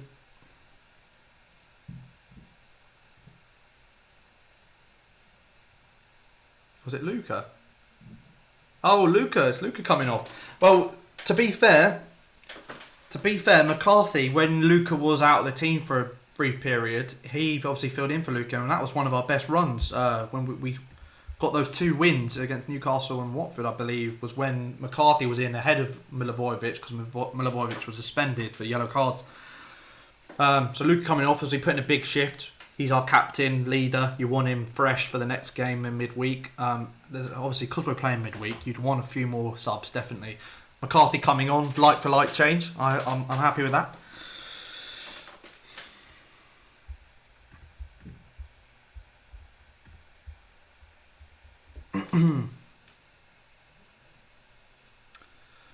Drop ball here. Just had the drinks break, which is good. A bit more time wasted. It's going to be a lot of injury time at the end of this, I feel, with the amount of subs that are going to happen. The water break. This injury was a couple of minutes spent with this head injury.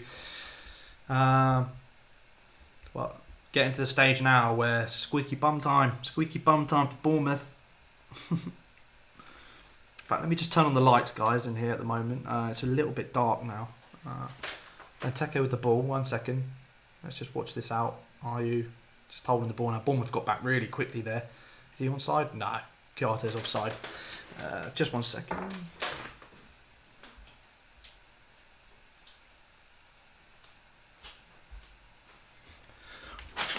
That's better. Bit of lighting.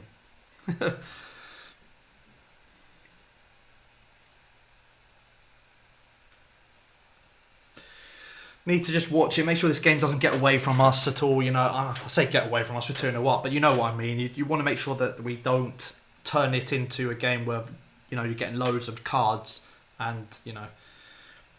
Big challenge there from Lewis Cook, a strong challenge. Kiarte's having a word with him. Ayew is down in a bit of pain. I hope he's okay because he's been crucial for us. Another goal from Ayew that's not a red card or anything, it's just a yellow card. Yeah, it's just a yellow card. It's a good tackle. It's the same as Cahill's. It's a good tackle. He gets the ball, but I think it's the follow through. He kind of catches him on the follow through, and that's always going to be given as a yellow card, unfortunately, whether or not you agree with it. Yes, I'm going to butcher your name, mate. Anir. I'm going to call you Anir. Palace. So we are slowing the game down. We're trying to frustrate them now, and again, it's been such a professional performance. We went very, very quick at the start of the game. Good intensity. Looked to get the goals early, which is what we did. All the pressure going into this on Bournemouth because, of course, they need the win. They need to get the points here. Didn't end up getting it at the end of the day. And at this stage of the game now, where they kind of realistically need 3 goals in 20 minutes, and they haven't looked like it at the moment. They really haven't. That ball was moving, ref. If they score from that, the ball was moving. It's been just professional is the way I would describe it. A really professional performance from Palace in every department, especially in defence. We've read the game really well. We limited them to half chances at best. They've had no clear-cut chances to speak of. Guaita's had a very chilled day in the net. Yeah, it's been textbook from us so far, and it's rare when you get to say that as a Palace fan. I'm really, really happy with how this game's gone and the game management. It's been textbook game management. Loving it. And long may it continue. Hopefully we can bring on this sort of performance against Liverpool, because if we can defend at least as well as we have done here, I know Bournemouth's a completely different level to Liverpool, but if we can defend just as well as we have done here, if not better, we've got a chance with the way we've broken forward at times and some of our movement in attacking areas. We've got a chance to get something at Anfield. We've always gone up there and looked like we could come away with something. Almost got a point there last season, lost 3-2. To score 2 goals at Anfield, we were the only team to do that last season. So always a place where I feel like on our day we could cause them problems, Liverpool. I don't think we will win. And again, don't want to get carried away here. Still plenty of time for us to cock this up. But it's good signs. If this game's anything to go off of, as a Palace fan, I'm happy so far with what I'm seeing. Let me know your thoughts, guys. A lot of you saying where any changes, Roy, where's Andros, where's the youth coming in? I agree, mate. He's made 1 change so far, 20 minutes to go now. I'm expecting to see a few more when you have 5 at your disposal. And with fitness and fatigue being key here, you don't want any injuries because of them coming straight back into this after a lengthy absence from football. You don't want to see any of the players start to, you know, get fatigued, and you don't want that to happen. And for Bournemouth to then start to capitalise on that, I would want to see us make some rotation right now. I think Roy needs to use that to his advantage, the 5 subs. Oh, Ake just got there ahead of Benteke. Benteke would have been in 1-on-1 there if he poked that head of Ake. 50-50 goes the way of Bournemouth there. Very, very close. I'm confident Benteke will lose. Oh, sorry, mate. Yes, 4-3 last season. I knew it was a goal, and I knew that we both scored quite a few, but of course it was 4-3, not 3-2. Oh my God. I was in 2-on-2. Pick the pass. Go on, are you? Oh, he tried to dribble. We've seen him do it this season a couple of times where he dribbles in between 2 or 3 players like a Messi-esque run and then ends up putting a lovely shot in. And Oh my God, he was so close to getting that little dribble off there and laying it off to Benteke, but it's a good challenge in the end. Bournemouth have gone up the other end, and the ref is getting bullied into a decision here. It's a lovely challenge from Ward, and the ref gives a throw-in. Nothing wrong with that, in my opinion. How's that a yellow card? He's booked him. He's got bullied into it. The ref left it, and then the players all swarmed the ref, and he then books him. Have a bit of backbone. What is it with these refs? They have no backbone. Get bullied into everything. It's so frustrating. And now this is a chance for Bournemouth. It's near the halfway line. It's not a threatening position, but it's a chance for them to now create something. And now they've got a corner. It was never a foul. Spider-Man, Ayew is good. I agree. Ball, okay, corner in. Can we deal with it again? It's a poor corner, and it's dealt with by Palace. Oh, lovely from McCarthy. We could have just hoofed out the pitch and regrouped, but he's picked out Ayew with a lovely pass. And Ayew's picked out Zaha. Zaha back to Ayew. It's lovely football. There's 2 on Ayew here, though. He's going to do well to get out of this, and he has. And he's won the free kick. Oh, fucking Ghanaian Prince. The Ghanaian Prince. That is lovely. Lovely move from Wilf and from Ayew there. Lovely link up. And the way Ayew's peeled away there. For me, he has to book him there because Ayew's in. And if Ward's getting booked for something on the other side of the pitch, which is exactly the same, he's broken up, he's stopped a run going forward. Where's the consistency? The referees in this league, man, there's no consistency. They're so poor. Wilf now with 3 men around him, and he's won the foul there. Well done, ref. Thought he was going to bottle that and all. Getting pulled about all over the place. Lovely stuff from Wilf.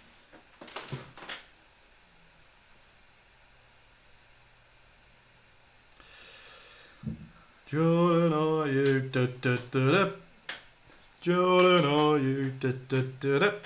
Townsend coming on. Townsend coming on. It would be nice for Pierrick to come on instead of Townsend. I'm not going to lie. See the youth come on at this stage, but Townsend can't complain. He always puts a great shift in. Lovely header. Cahill! It blazed over the bar. Lovely header from Chiarte, I think it was, or Benteke. Lovely knockdown. It was just you wanted someone like Ayew on the end of that rather than Cahill to lash at it. Don't you know, bump it up. Oh, watching the replay of that. Boom. Absolutely skies it, Cahill. Nice little set piece there, though. It's rare we see a set piece pay off for Palace. Well, just over 16 minutes left for Bournemouth to save. I think it does come down to this game here. I think the run of games they've got coming up after us, they need to get something out of this. Yeah, he's added about a foot onto the top of his head, AMG, you're right. With the haircut he's got, the trim. No haircuts during lockdown. As you can see with me, guys, my hair is absolute... Yeah, I need a haircut ASAP. I'm being good though. I'm waiting until everything opens up. I'm not getting people round my house or anything like that. What a challenge! Oh, the amount of Cahill, so good. He's so good. The amount of the way we've read the game at the back and come across and cut out challenge and made challenges last ditch. Rarely been last ditch, to be fair. We've never been in a position where we've had to make last ditch challenges. Off the top of my head, the way we've read the game, come across, made great sliding challenges. The defence look like they've not had any time off. They've been brilliant. Bournemouth haven't looked. And again, you may think that we've given Bournemouth had more of the ball this half. They've had more chances, albeit half chances. Nothing really testing the keeper, and we've been non-existent really in their final third. But we don't need to be. I'm absolutely fine with that because we don't need to be. People may think this is boring. And especially if you paid money to go there, you may say, oh, this is boring, they're not entertaining enough, which has been a criticism of Roy's tactics and performances from the team for a number of games and months now. But when you're winning 2-0, there's no need. There's nothing more entertaining for me personally than your side winning. Doesn't matter how you win. If you're winning 1-0, it's a boring 1-0. If we get a win at the end of it, I'm entertained. I'm happy. We've got 3 points and we're going up the table. There's no, doesn't matter how the wins come. We're not in a privileged position like Man City, Man United, Arsenal, where your side's always going to be in the Premier League. You're not going to get relegated, and performances matter. The way, and more than almost, results obviously are the most important thing, but almost as important as the results are the way you perform and the way you get that win, or the way you get that draw. You know, we're not in that sort of position, that privileged position. I think a lot of fans get carried away with that and expect us to be or having that mindset. For me, a win, 3 points is 3 points. I don't care how it comes. If it's like this has been a textbook, by the book, tactical performance from Palace. Went really strong in the first half, got the 2 goals early, and we've let them have the ball, defended brilliantly, compact, frustrated them, textbook. And that's entertaining for me. Flynn, mate, I'm sorry, but they've not been great. They've not been great. For a team in their position, I was expecting a bit more from them. I was a little bit worried before kickoff. I thought this could go either way, but they've not been great, I have to say. But then again, we have defended well. I think we've limited you to very, very little. And Brooks coming off was a big thing for you. Obviously, he wasn't going to last the full 90 with his coming back from a long injury. But since he's come off, I think the chances have dried up as well.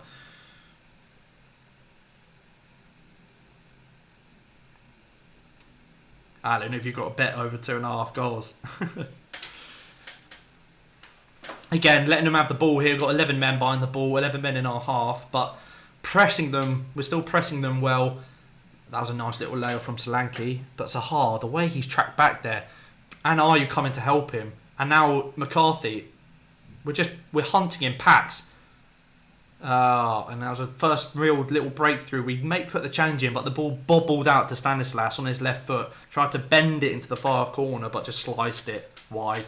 Not really threatening the goal whatsoever in the end. But again, it's the way we hunt in packs. As soon as the ball gets to the final third, Van Arn out wide, Van Arnholt or Ward go straight out to him, and all of a sudden, Ayew or Will bang is back there helping, and then all of a sudden McCarthy sweeps across. So you've got 3 of players that swarm one player. Been brilliant defensive performance. Van Arnholt limping slightly again. Get him off the pitch. We've made 2 subs. There's just over 10 minutes to go.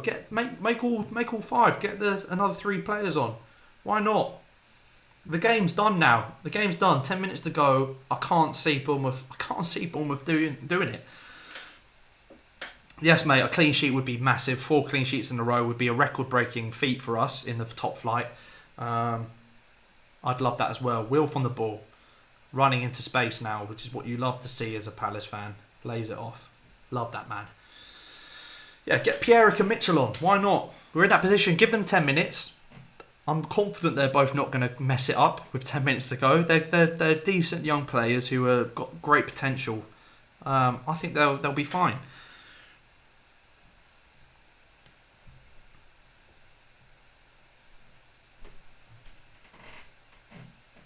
And we've got a chance here. Ward bombing forward. Whip it in, son. Lovely block. And we get our first corner of the half. Lovely little run forward from Wardy. I love how much championship chat we've got in the comments, in the chat at the moment. A lot of talk about Leeds and Bristol City and championship stuff. Brilliant. I'm looking up here and we're 2-0 up and we're looking at how dominant Palace have been. Looking over here and we're talking about Luke Ayling. Come on, Palace. Get a third. Let's get the cherry on the cake. On top of the cake, if you pardon the pun. I'll see myself out. Come on, Van Arnold. Let's have a good cross. Thoughts on Van Arnold's blonde hair, by the way? Debatable. Oh! It's gone through everyone. Okay, we'll try to flick it and it went through everyone there. Could have gone anywhere. 10 minutes to go.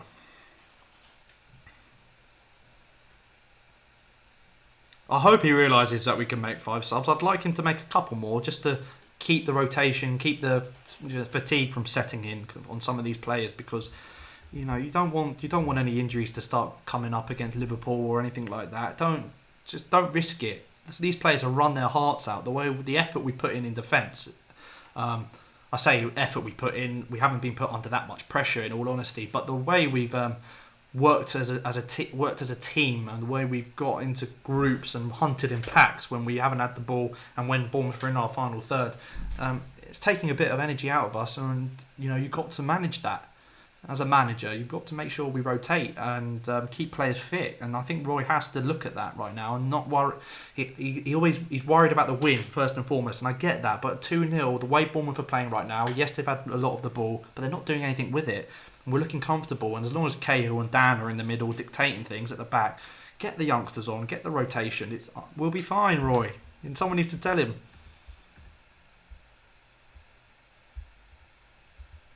Oh yeah, don't get me wrong, AMG. If they do get a goal, I'll be bricking it too.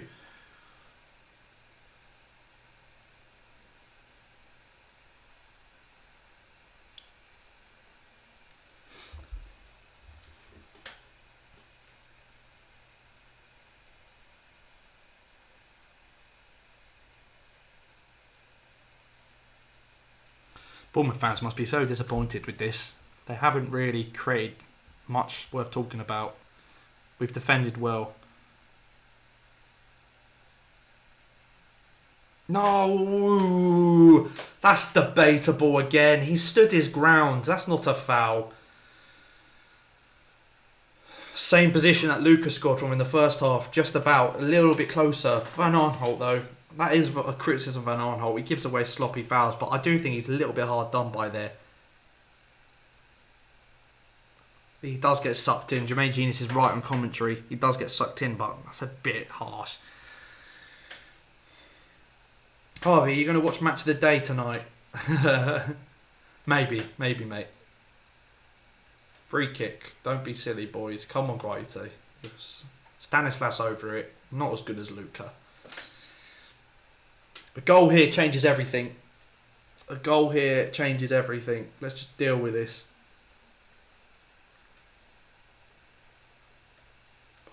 How can you talk about Bristol City at a time like this, guys? Oh. Okay, come on. Deal with this.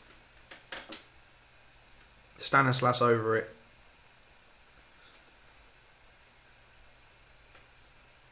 Steps up to hit it. Into the wall. Lovely stuff, boys. Wall stayed strong, resolute. That ain't going anywhere. And the clock continues to tick down to a really big 3 points. I think the 3 points. I'm confident in saying 3 points are in the bag right now. I think that is. I'm going to stick my neck out and say we're going to get 3 points.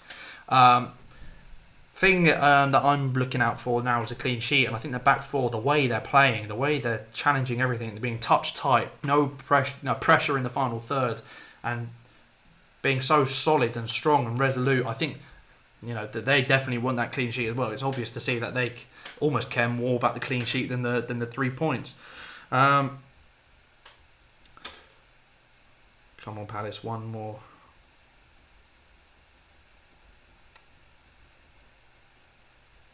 One more goal, and that would be a cherry on the cake. But to be fair, 2-0 with a resolute, solid defensive second half is all we need. And so I'm not worried about us getting another goal at all. I would be worried if they score. Who's the Crystal Palace owner? Harris and Blitzer. They're two American businessmen who own. They own an ice hockey team. I forget their name off the top of my head. Out in America, a franchise, ice hockey franchise. I think they're looking to sell the club right now, mate. We're looking at new owners at some point. I think they are trying to sell the club, so that will probably change over at some point. But Parrish is the chairman. Was the owner, sold his majority. He was the majority shareholder, and he sold his shares to Blitzer and Harris, and he stayed on as chairman. He's not left the club. 3-0 would be absolutely dreamy. Southampton were absolutely dominant against Norwich, even more dominant than we've been against Bournemouth. To be fair, even when we have 5 subs at our disposal, we've only made 2. 5 minutes to go. We've only made 2 out of 5 subs. Even when we have 5 subs at our disposal, we haven't made it. Oh, looks like Readable to coming on. I can see a fat afro.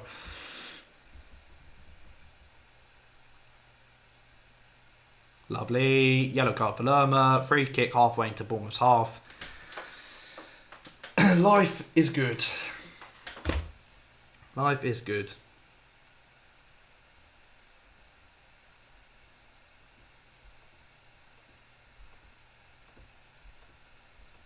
Yeah, New Jersey Devils. That's it, Brendan. Thank you, mate. And they've also got a basketball side as well, don't they? Not gonna lie, we played like we haven't had a break, which is really good. Exactly, mate. Totally agree. That's the point I've been making. Looks like we've just carried on straight from where we left off pre-break, which is what I've asked for and more. Basically, what I wanted and more from this performance. Go on, Townsend. Townsend's been quite quiet, but again, as a team we've been quite quiet the second half. Haven't needed to do anything more than sit back and look to counter. Don't lose the ball there. Oh, Maka. Maka is such a baller. He's so underrated. Wilf's had a quiet game as well, but apart from the assist and technically the assist for the free kick, he's done his job today as well. Anyone who says he's been rubbish today, I think needs to take a look at themselves. He's done his job brilliantly and discreetly. Townsend wins the corner. Game's done. Bournemouth know it's done. I'm so happy. And we're getting to that time now. The few minutes left. You're right, Oliver. Man of the match. For me, I think we've run the game in the midfield. I think we've been absolutely resolute, solid, strong. BBC at the moment have just gone for Luca as man of the match. For me, on his 200th appearance, I'm going to go for Maka. I think he's been brilliant. He's run... the whole midfield three have been absolutely amazing. And also defence. It was either them or Cahill at the back. I think, again, a typical leader. Leadership. The leadership he's shown in this season in general has been amazing. And he's been unbelievable. Today, again, in the way he's led the team and just made it look so easy at the back. We've made defending look like... Well, if we had our defence playing for Arsenal today, I think they would have got something against Brighton. Let's put it that way. Arsenal's defence could literally be swapped out with Palace's right now. With that, I think we're... and Cahill has been a massive part of that. So I would go with a Maka, but with Cahill right... Cahill with right behind him. Maka coming off as we speak now. 200th appearance. Capped off with the win. And Readable coming on. Oh, it feels so good to hear that. Palace 2, Bournemouth 0. Football is back. The Palace are back. And we're going up into the top 10, baby. Top 10. Let's go. Come on, boys. Let's see it out with a third. I'm going to get greedy.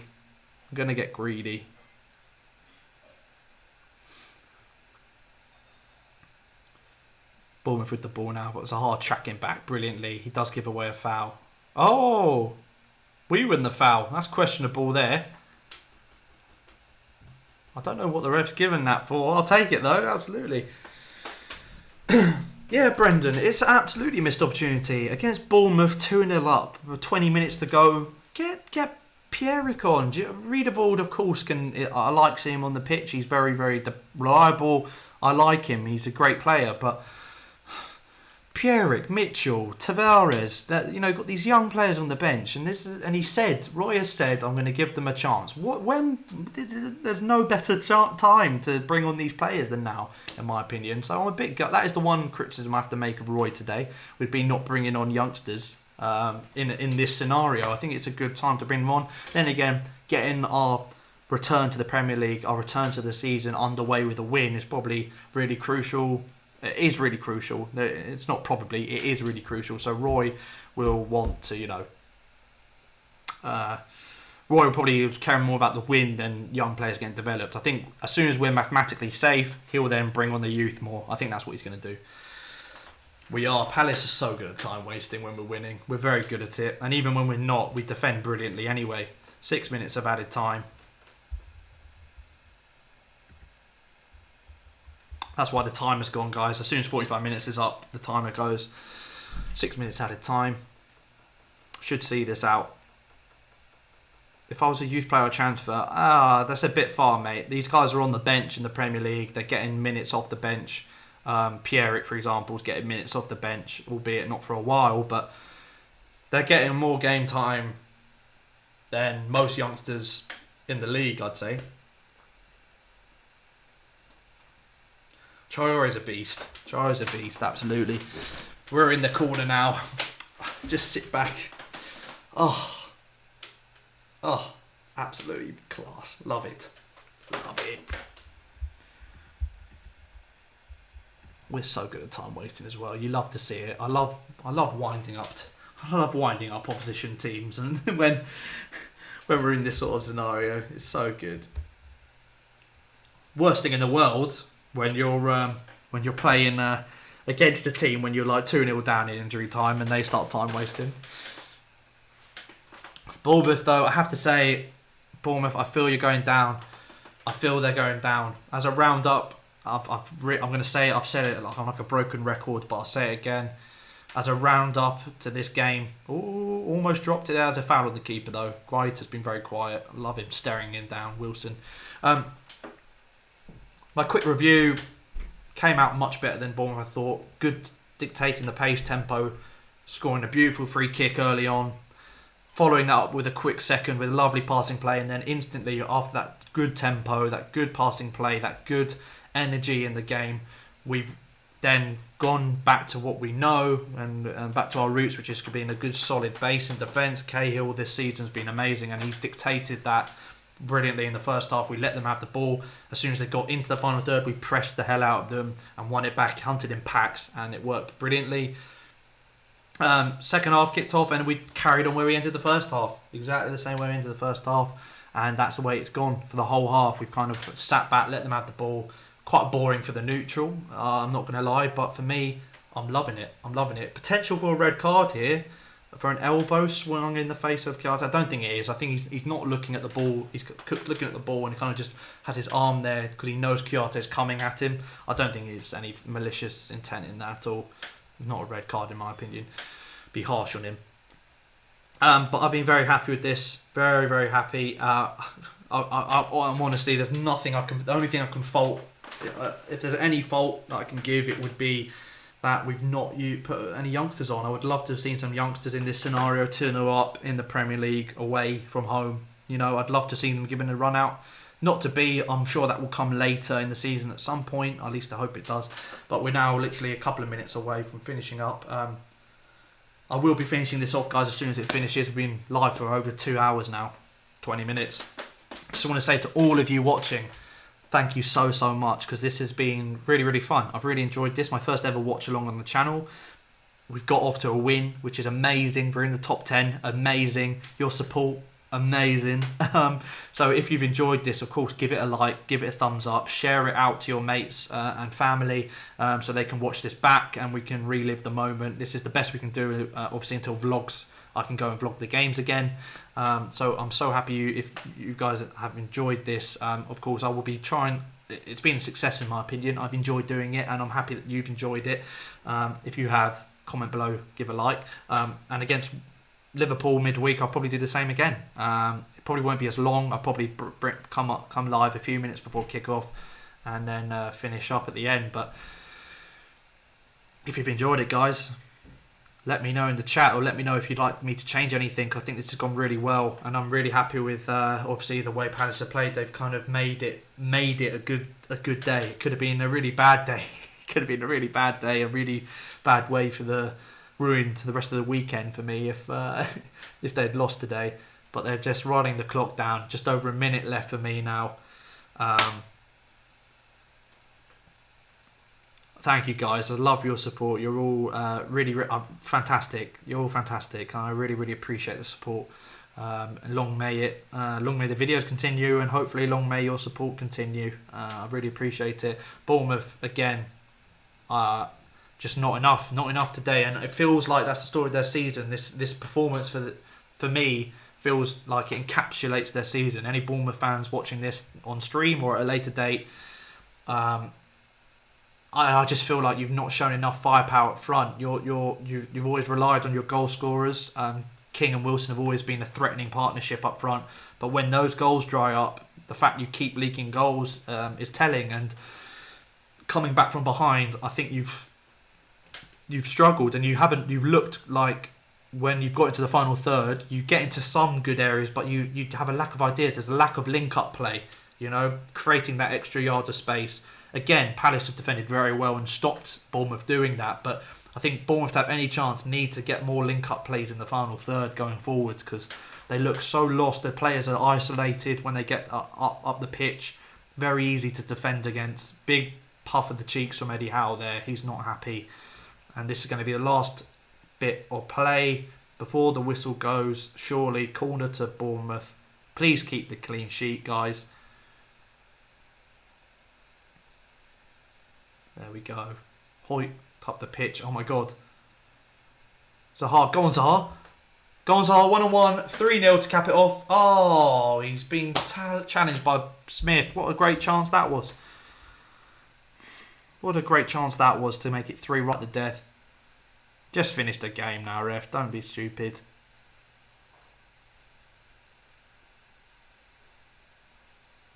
Well, I'm happy that a couple of you guys in the chat have just talked about Leeds and Bristol City and Championship football. Fair enough. Oh my God, here we go. Zaha, 1-on-1 with Ayew. Oh my God. And what has he done there? Just drag it onto your left foot, Wilf, and it's a goal. Instead, he tried to double cross the Ake and go on his right foot.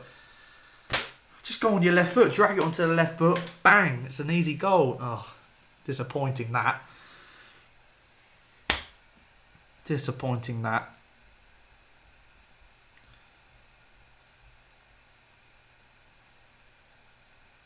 Here we go. Corner to finish it. Oh, we played a minute and 20 seconds over the 6 minutes. Get it on with it, ref. Come on.